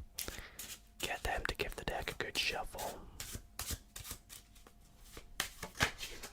Oh, magic trick itself, the Ace of Diamonds. And when they're happy, they would hand the deck back, and I would say to them, alrighty, so I would like you to name 4 of a kind. Any 4 of a kind that you'd like. Now, I'm just gonna go with one of my favorite 4 of a kinds, and that's basically because my favorite number is this kind. But I'm gonna remove the 4 sevens. So we got that 7 number 1. We got 7 number 2, 7 number 3. And there we go, the last 7 right there. Now, these 7s are actually going to try and perform something pretty amazing today. So, that would be the 7 of spades, the 7 of hearts, the 7 of diamonds, and of course, the 7 of clubs. And what we're going to do is we're going to set them all down right in front of you. Perfect. And we're going to begin with the first 7 by placing it on the bottom of the deck, just like so. And if I just tap the back of the cards, tap, you can see the first 7 jumps up to the top of the deck. Let's let's try this with the next 7. This time we'll put it on top of the deck. We'll tap tap tap tap tap tap tap tap tap tap tap tap tap tap tap tap tap on the back of the cards. And this time the 7 jumps to the bottom of the deck. Let's take our third 7 and put it somewhere in the middle of the deck. Like so. Again, I'll tap the top of the deck. And you'll see the 7 jumps to the top again. And with our last 7, again, we'll put it somewhere in the middle. And we'll tap the top of the deck. And just like that, the 7 turns faced up. The only faced up card in the entire deck. And that is the magical 4 of a kind. Alrighty guys, so here we are for the tutorial of the trick you just saw with the 4 of a kind, the 4 7s. Again, little spoiler alert, I will be revealing exactly how to do that trick. So if you don't want to know how it's done, I highly recommend you skip forward. Anyways, for those that are still here, welcome to the tutorial. The good thing about this trick is it only requires 1 bit of sleight of hand.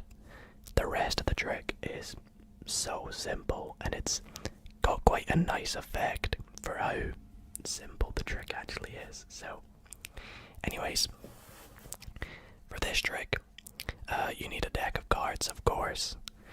Now, I would say any deck of cards, but realistically, you need to have 4 of a kind in at least one kind of the deck. So basically, your spectator will call out any 4 of a kind, and as long as your deck has that 4 of a kind, then you're good to go. The rest of the deck can actually be shuffled by your spectator. There's no setup. You could borrow a deck. You could have them shuffle it as much as they like. And when they're happy, they can hand it back to you. Now you're going to ask them to call out 4 of a kind.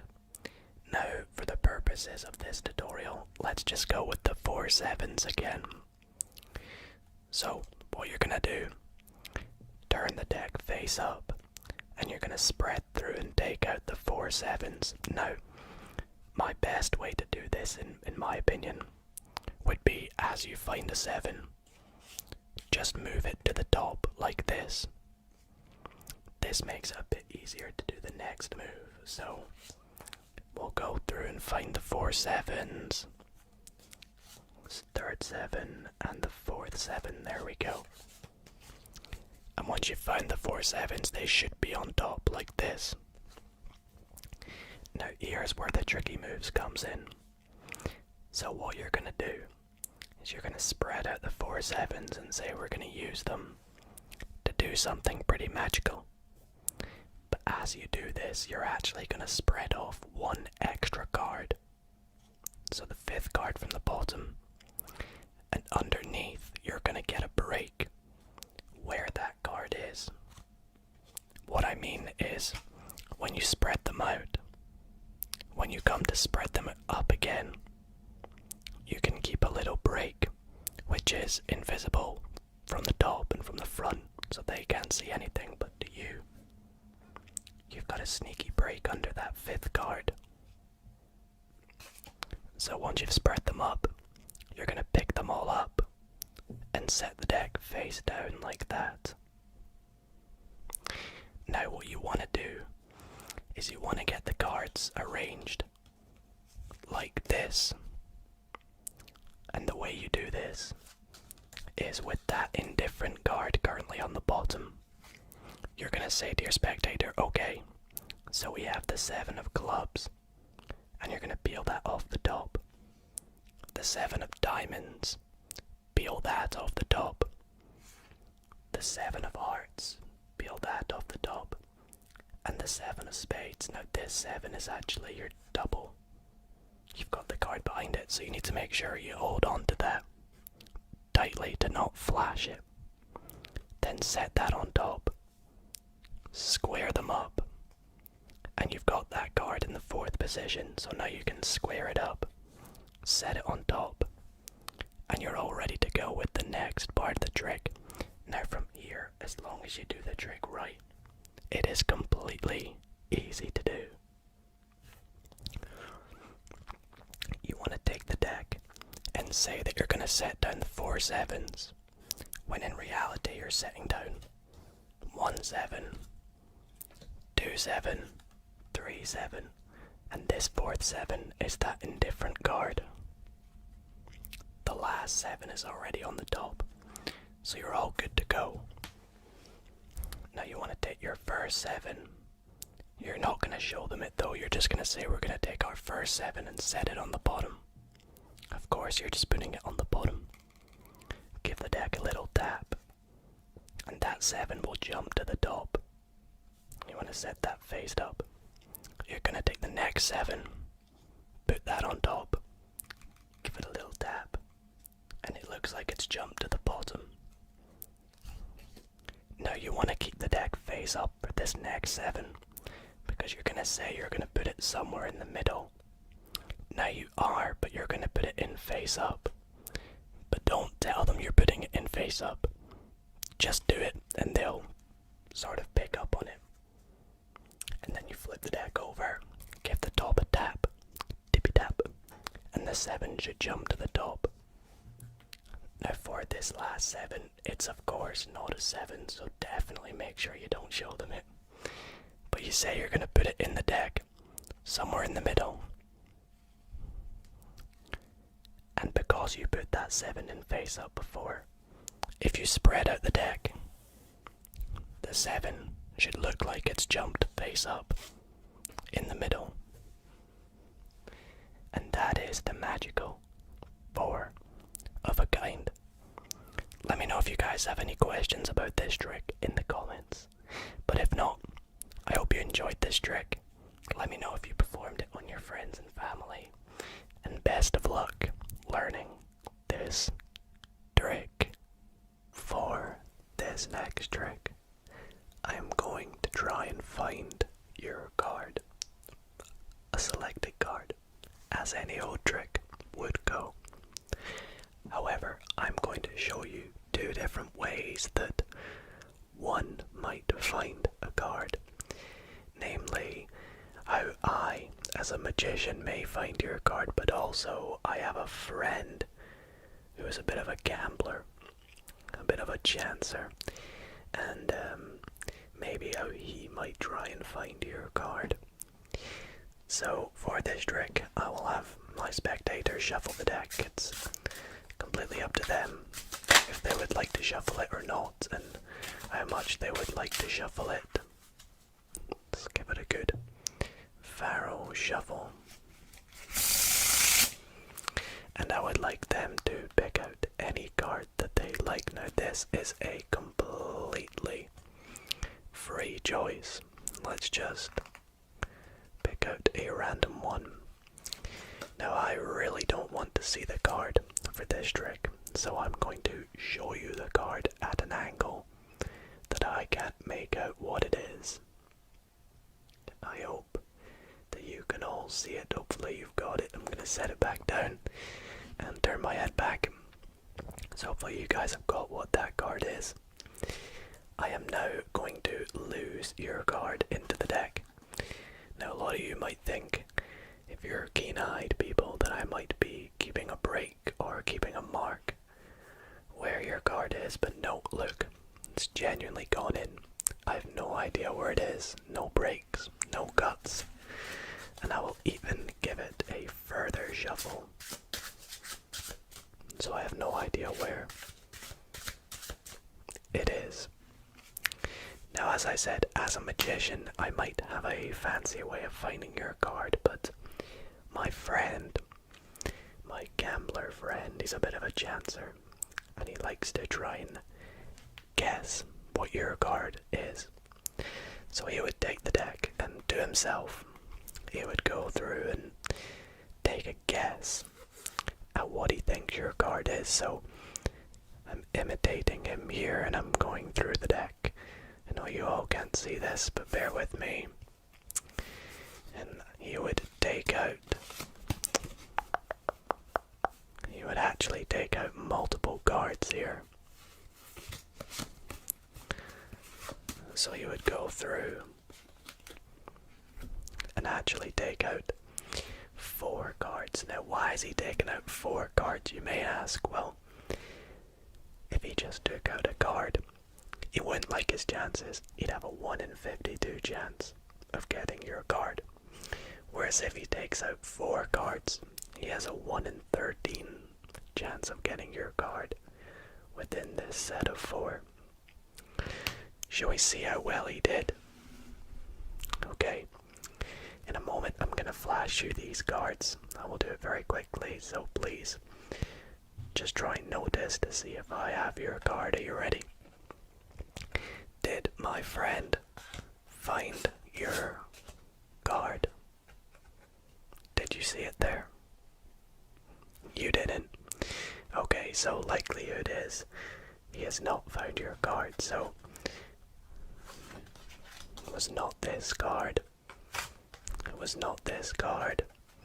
And it was neither this card nor this card, correct? Okay. Well, I might have to move to the magician's technique here. Let me just check one more time. It was none of these cards, correct? Alright, so my chancer friend didn't do so well. Let me, the magician, step in. Give the deck a little shake. Shake, shake, shake. Shake, shake, shake.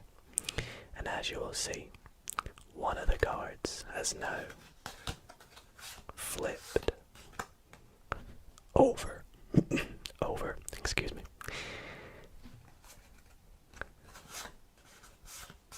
And if we take that one card, not only have I done some magic in flipping it over, but I have actually changed that card to be your card.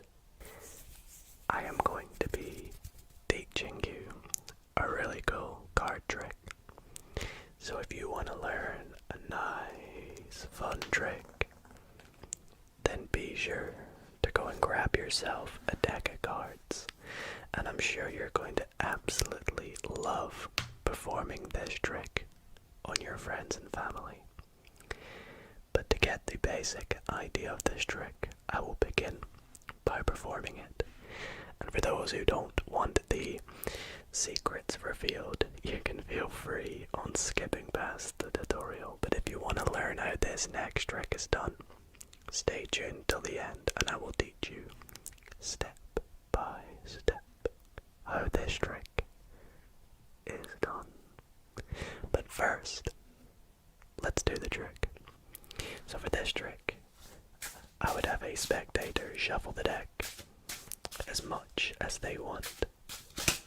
This trick is very involved for the spectators, you see, because after doing this, I would say to them, okay, please, in a moment, we are going to have you count down however many cards you want. But before you do that, I'm going to make a prediction. Now, I don't want you to see my prediction, so I'm going to set it face down up in the corner of the screen so you guys can keep an eye on it for the remainder of the trick. Now back to you. As I said, I would like you to count as many cards as you want, dealing down from the top of the deck, and whenever you feel like it, just stop. You don't even have to keep count if you don't like. So they will take the deck and start dealing down the cards, and whenever they want to stop, they can stop. Now, once they've done this, I would say to them, okay, with your cards, could you please deal them into 2 further piles going left, right, left, right, left, right, left, right, left, right. And they would go ahead and do so. Left, right, left, right, left, right, left, right, left, right. Now, once they've done this, I would have them pick up this pile here, and I would say to them, right, with these cards, like you did at the start, I want you to deal as many cards as you want, and when you feel like it, just stop. Now there's not as many this time, so they don't really have too many cards to go through, but they can deal a few cards. When they want to stop, they can stop, and with the remainder of the cards, we'll put them back up on top of the deck as well. Now, let's see how many cards they left. In this pile we have 1, 2, 3, 4, 5. And we'll go back to this pile and we will also make sure that there are only 5 cards in this pile too. So 1, 2, 3, 4, 5. We'll get rid of them. And we will now pop this pile back on top of this pile to make one big pile again. So we've narrowed the cards down to just, what's that, like 8 or 9 cards, I don't even know. But we're going to narrow these down to a final 2 cards. And here's how we're going to do it. We are going to take the top and bottom cards one at a time and remove them from our cards. Like so. We'll do it again. I could have my spectator do it for me if they like. Remove the cards until we get to the final 2 cards. Now these 2 cards aren't just any 2 cards. In fact, these 2 cards are indicator cards. And what do I mean by that? Well, if we take the value of this card and the suit of this card and combine them together, it will indicate at what my prediction is.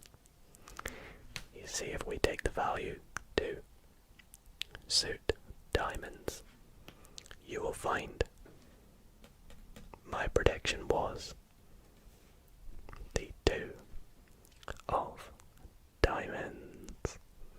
So let me know if you enjoyed that trick, and if you want to see how it's done, stay tuned right now for the tutorial. Okay guys, so you want to know how this trick is done? Well, it's actually super easy. It's an impromptu card trick, which means you can do it with any old deck that's borrowed, and like I did in the performance, you can even start by having a spectator shuffle up the deck.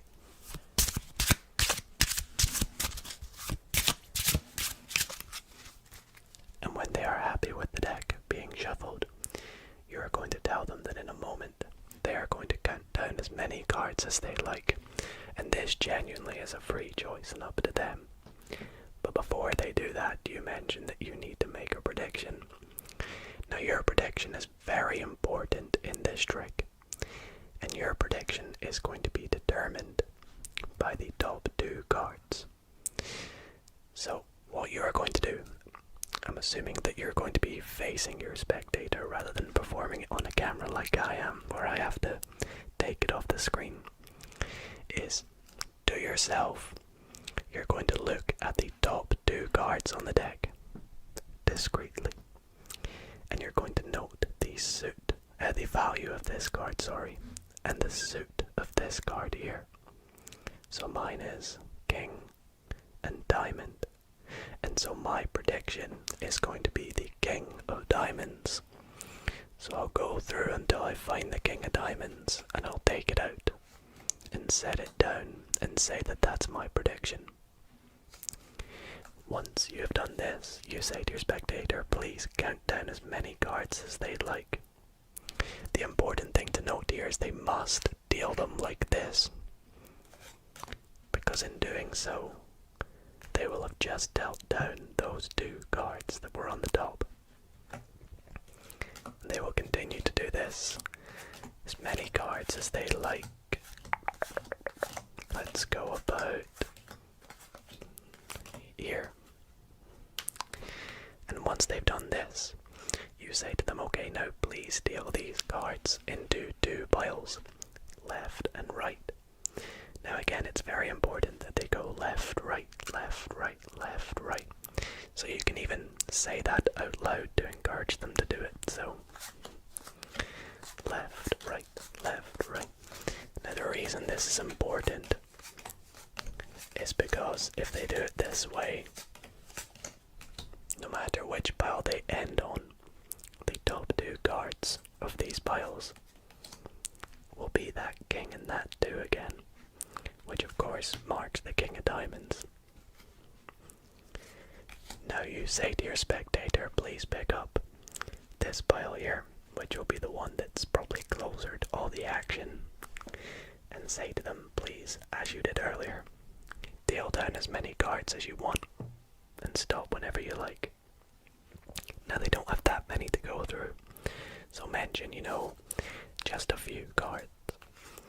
So they'll go down, and whenever they want to stop, they'll stop and just say to them, okay, we'll get rid of the rest of the cards. Now what they've just done is dealt that card to the bottom, but we want it to be on the top. So we say to them, okay, let's take a look how many cards you counted, and you want to deal them down one at a time as you count. 1, 2, 3, 4, 5, 6. That way this card is back on top.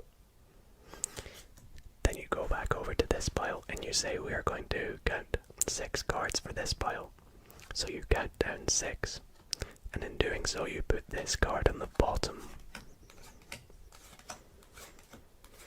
and get rid of however many cards are left. Now you say you're going to put the left pile on top of the right, and in doing so you're going to match these 2 cards together in the middle of this packet. You'll see that those 2 cards are directly in the middle with the same number of cards on either side, 5 and 5. So when we do this final process here of removing the top and bottom cards, you'll find that the middle 2 cards, when we do this, will always be those top 2 cards of the top of the deck. And you can turn them over and explain that these 2 cards indicate the value and the suit. A good way to remember which one's the value and which one's the suit is the value will normally be the one that's closer to your prediction if you arrange it like I have. So as you can see, we have King of Diamonds, and you can reveal your prediction was the King of Diamonds. So that's the trick. I hope the explanation and tutorial was, useful and that you guys could follow along with it. If you do have any questions or want any tips and have any queries, don't hesitate to drop a comment below. I would love to help you out on this trick. And yeah, let's move on to the next trick in tonight's video. Probability is a really, really cool concept. We could discuss the probability that it's going to rain tomorrow, or the probability I will blow your mind with this trick. And well, probability is a really nice trigger word. Probability, probability, probability, probability, probability. But what would the probability be of me being able to predict the exact combination of these 9 cards, to be specific, the ace through 9 of hearts, after we mix them all together? Well, it's very unlikely I'd be able to do that. In fact, it's going to be 1 in 9 factorial, which is 1 in 365. 12,880 for those who are like me and are a bit of a math nerd. But for those who just want to know what that means in simple terms, there's no way I'd be able to do it. But we're going to give it a go. And here's how we're going to do it. I'm going to take these 9 playing cards and we're going to shuffle them up in a bit of a fancy way tonight. We are either going to take these cards and we're going to deal them down and mix them up by either, well, dealing them down just like that, or we can swap the next 2 cards before we deal them down. So again, we can deal or we can swap. We deal, and if we get to the last card, we'll just deal that. So to go over that again, we can either deal or we can swap and then put it down. And it's obviously up to you guys what we decide to do. Now, since you guys aren't here, you'll have to just trust me. I'm doing this really randomly, and I'll do it loads and loads of times to make it completely mixed up that we have no idea where anything is. Are you ready? Okay, let's go. Deal, deal, swap, swap, deal, and swap.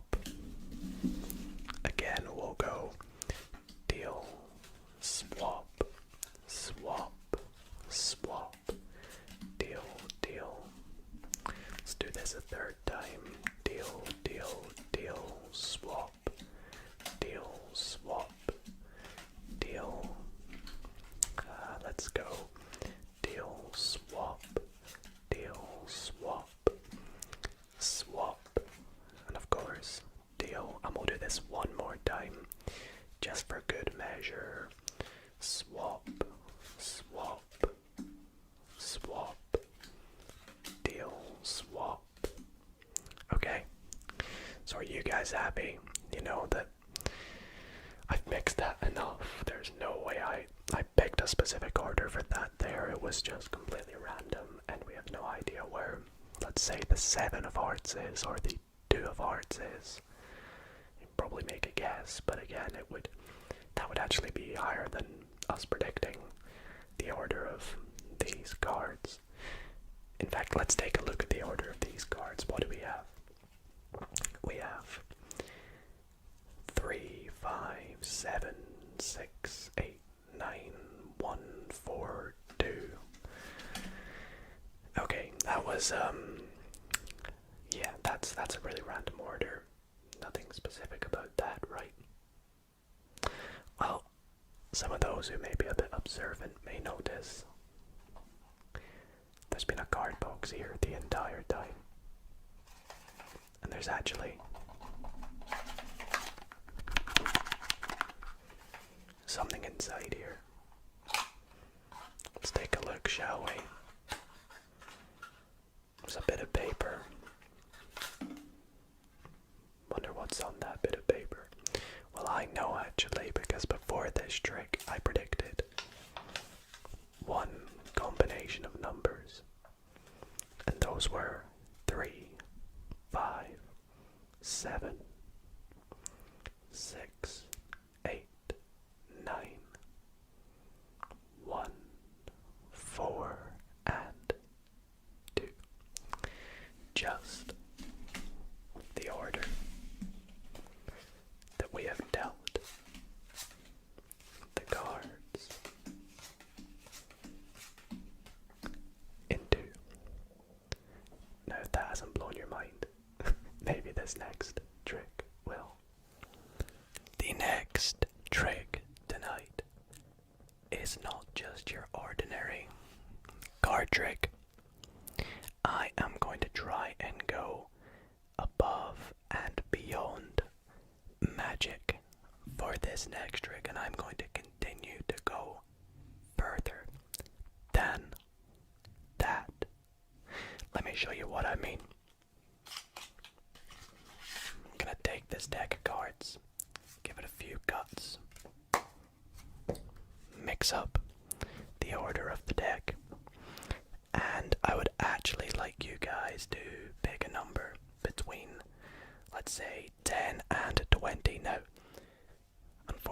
I can't let you guys believe that this is random, so I promise this is completely random. The spectator has a free choice. Let's just say let's go in the middle and go 15. But it's a completely free choice, I promise. So we'll go 1, 2, 3, 4, 5, 6, 7, 8, 9, 10, 11, 12, 13, 14, 15. And now we'll go even more random and we'll just add the digits in 15. So 1 and 5 gives us 6. And we'll go 1, 2, 3, 4, 5. And this 6th card is going to be your card. I want you guys to take a look at it. Please remember it. Don't tell me what it is, but we'll lose it back in the deck like so. Now, I'm going to try and initiate my magical abilities for this card trick right now. We're going to go...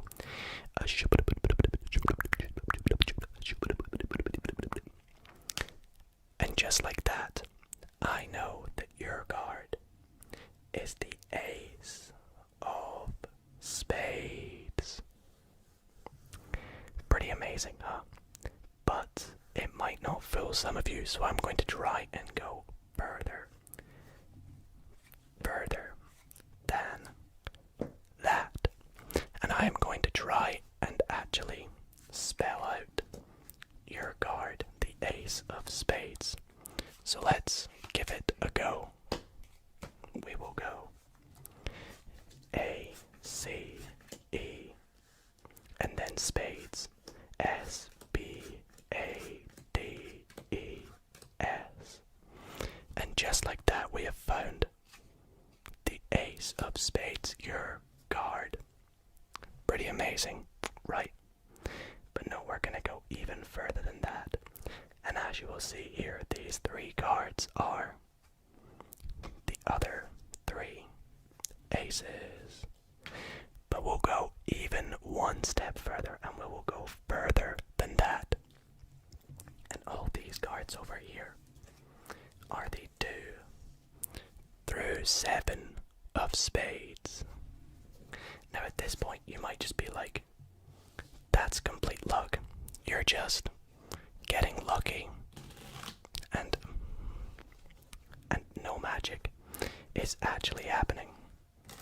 Well, again, I'm going to try and go further than that, because you see I've also built out the 8, 9, 10, Jack, Queen, King of Spades. But again, we'll go further than that. And as you can see, we have the 2, 3, 4, 5, 6, 7, 8, 9, 10, Jack, Queen, King of Clubs. We also have the 2, 3, 4, 5, 6, 7, 8, 9, 10, Jack, Queen, King of Hearts. And as you guessed it, we have the 2 through King of Diamonds. Each time I one-upped myself and went further than that. For my last trick tonight, I'm going to begin by giving the deck a very fancy cut, and I will actually show you that there is no setup to this trick whatsoever. But what I'm going to do is, in fact, take the deck and we're going to split it into 2 exactly equal piles. So what I mean is we're going to count down 26 cards for one pile and 26 in the other. So let's do this now. We'll go 1, 2, 3, 4, 5, 6, 7, 8, 9, 10, 11, 12, 13, 14, 15, 16, 17, 18, 19, 20, 21, 22, 23, 24, 25, 26. Okay. Now you probably are wondering, why have I split the deck into 2 piles? Well, let me tell you why. What we're going to do is we're going to make a series of decisions.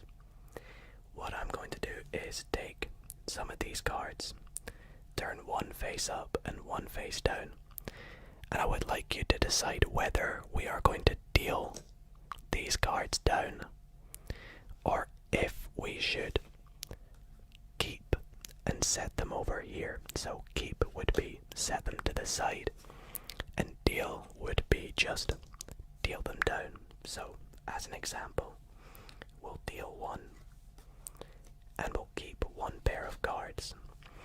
Now if I did have a spectator, this would be a lot more, let's say, fair.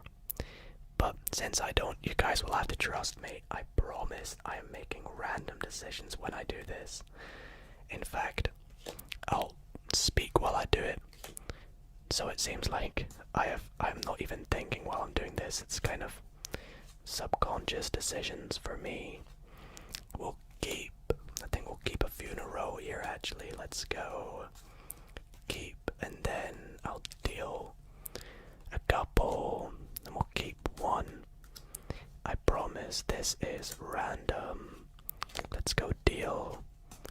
Keep, let's do a few alternating. Deal.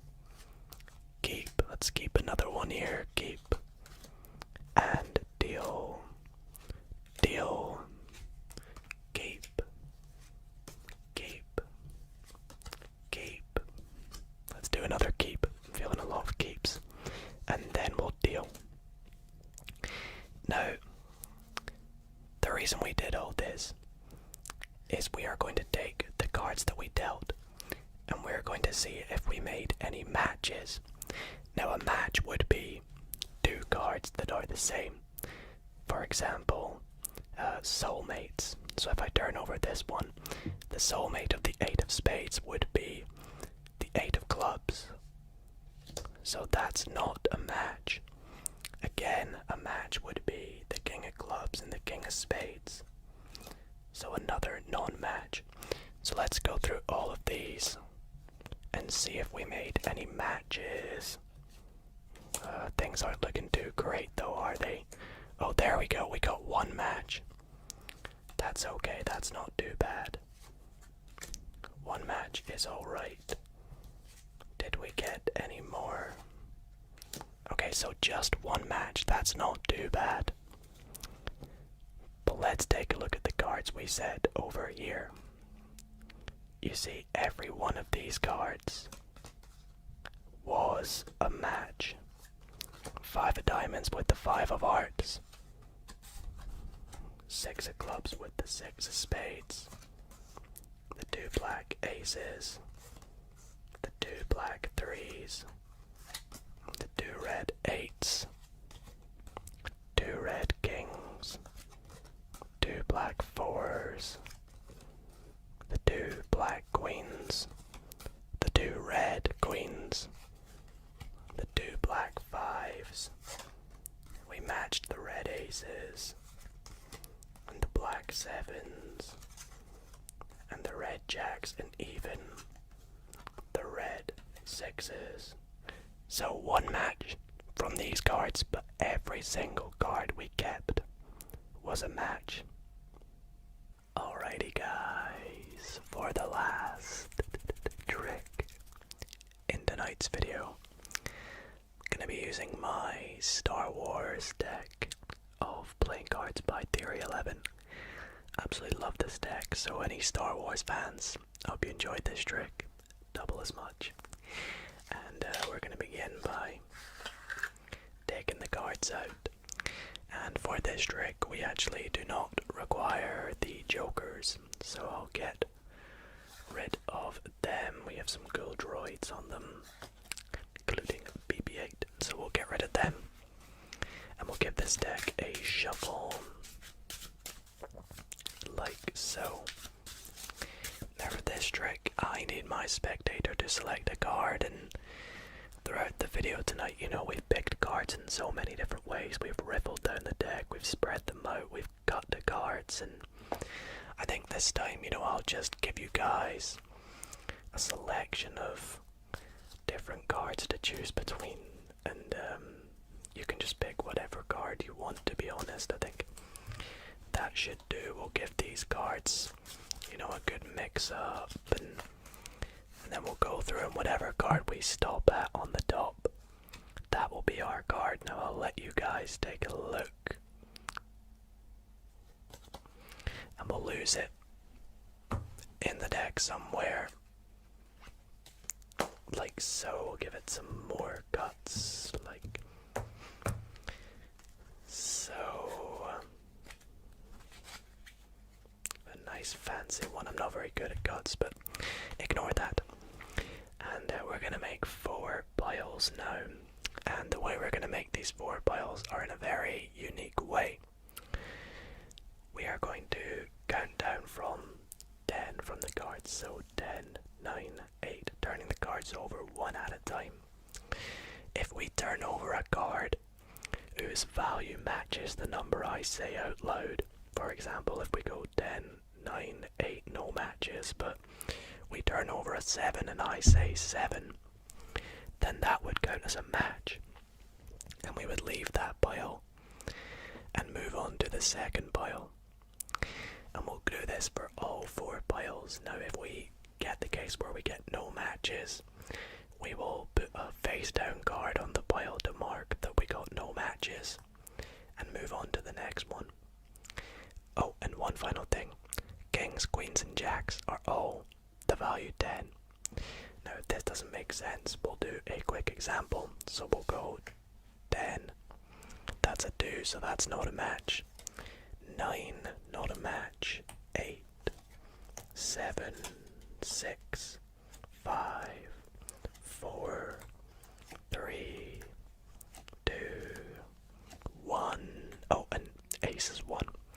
So we got no matches, so we'll put a face down card on top and move on to pile 2. So we go 10, 9, 8, 7, 6, 5, 4, 3, 2, 1. Again, no matches. We saw Darth Vader though, that was pretty cool. On to pile 3. 10, 9, 8, 7, 6, 5. We got a 5 and that was a match. So we'll go into pile 4. We go 10. There we go, 10. So that's all the piles. And we got 2 matches with a 5 and a 10. So what we're going to do now is add 5 and 10. And doing this gives us 15. Now what we're going to do is take a look at the card that's in the 15th position. That's right, you guys guessed it. If we go 1, 2, 3, 4, 5, 6, 7, 8, 9, 10, 11, 12, 13, 14, the 15th card was your 7 of diamonds. Let me know if that trick worked in the comments. This card magic video will make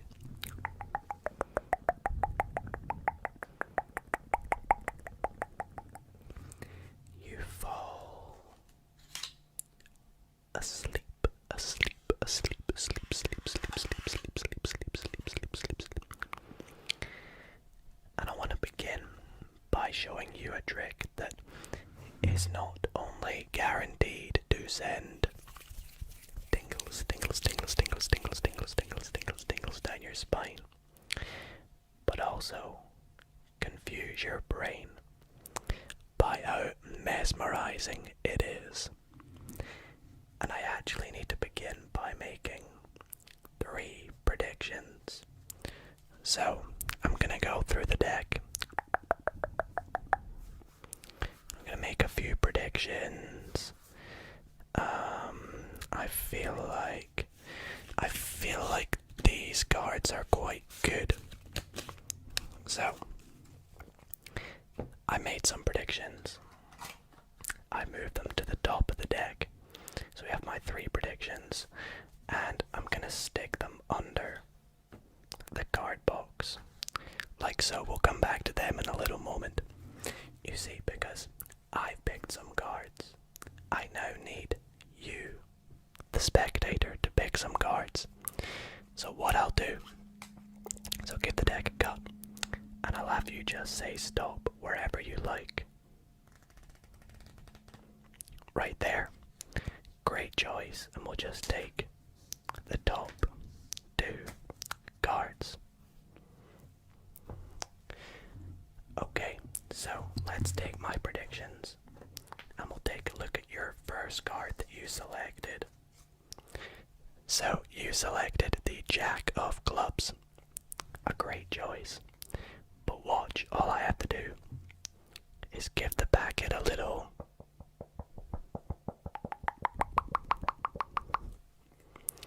and just like that, all my cards that I predicted are now Jacks, including your Jack of Clubs.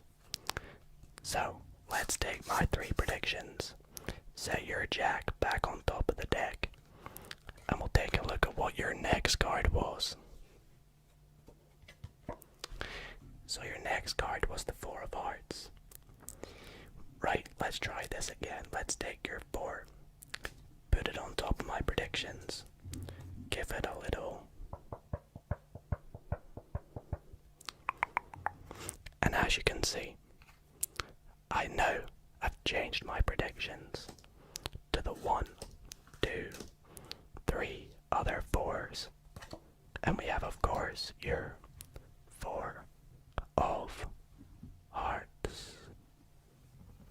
Up next tonight, I would actually like to teach you guys a few cuts and shuffles that I like to do when performing my tricks, and I'm going to be doing it with the help of my Dalio playing cards. So let's take them out the box. Now, usually, I would perform this trick with a spectator with me. That way I could have them, do the trick alongside me, and I would actually do this here where I would give them half the deck. I'm just trying to get it roughly in half. About there should do. And I would take 1 half for myself, and I'd say to them, pick any half you wish. Let's say they go for this one here. And I'd say to them, right, I would like you to copy everything I do, because I'm going to teach you how to cut and shuffle a deck of cards. So I'd say to them, pick up your packet, and we'll start with the first shuffle, which is called the elevator shuffle. Now the elevator shuffle works like this. You spread out the deck, take some cards from the middle, if I can do it, and you just move them to the bottom of the packet. So you can see again, we take some cards out from the middle, just a random amount, and move them to the bottom. Kind of like, an elevator, how it works with moving things up and down like so. And my spectator could do this, until they're happy, as many times as they wish. Up next, I'd say to them, we can do a bit of dealing. We can deal cards, we can, count cards 1 at a time. We can count multiple cards at a time, and they could do this too. They could deal, as many cards as they wish. They could deal 2 cards, 4 cards, whatever they're happy with. And I'd say we could, you can give it an overhand shuffle. They can give theirs an overhand shuffle. We could even switch cards from our packets, like so. Switch whatever we wish. Could give it a riffle shuffle if we can do it, It's quite difficult with smaller packets, but just basically what we're doing is mixing our cards up as much as we like. I can give you some cards, me some cards. You can do the same. We can deal them again if we wish. It's completely up to you. Okay, so once we have taught them everything and, we are happy that they're able to move on to some more, trickery, I would say to them, what I would like you to do is deal your cards out into 4 piles.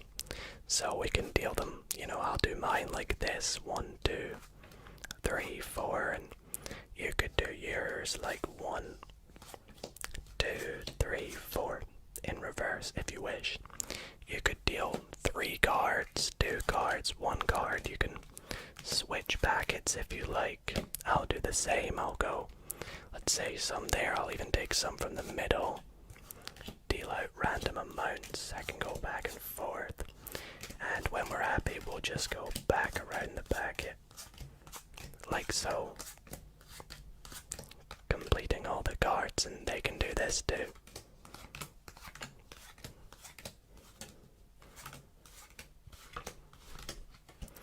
Okay, so to recap, we taught you a bunch of cool shuffles, such as the elevator shuffle, the riffle shuffle, the overhand shuffle. What else did we do? We taught you how to cut cards, how to deal them, all sorts of cool things. Now, because I'm a magician, I can actually do a bit of sleight of hand while I do all these cuts and shuffles. In fact, you will see I've managed to deal myself the 4 kings. Pretty incredible, right? Let's see how you did. Did I teach you well enough to maybe perform this trick yourself?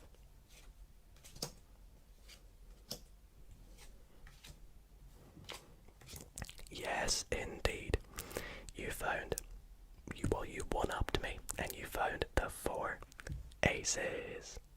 The next trick that I want to show you in tonight's video is going to deceive your perspective of reality, to make you disbelieve if what you are seeing is actually happening.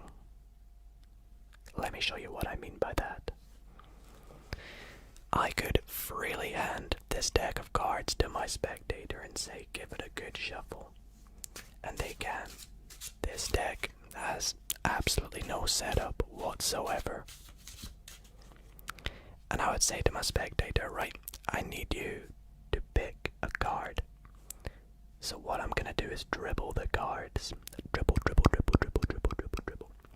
And I want you to call out stop for me. Stop right there. So this is the card we're going to use. We're going to be using the 7 of hearts. It's actually okay if I see it for this trick. So what we'll do anyways is lose our 7 of hearts in the deck. Give it a cut. Cut, cut, cut. And we'll also just give the deck a good shuffle as well. Now I am going to try and find our 7 of hearts. And the way I'm going to do this is I'm going to start to peel off cards. And when I feel like it's the 7 of hearts, I will call out stop. No. I don't think any of these cards are the 7 of hearts. Let's keep going. No. Let's see. Ah, yes. This next card. I think this is our 7 of hearts. Let's take a look. Oh, damn it. I was wrong. It was actually the 8 of clubs, but it's okay. Let's take the 8 of clubs. Pop it under the card box because I'm going to try this again. In fact, no, let's not try this again.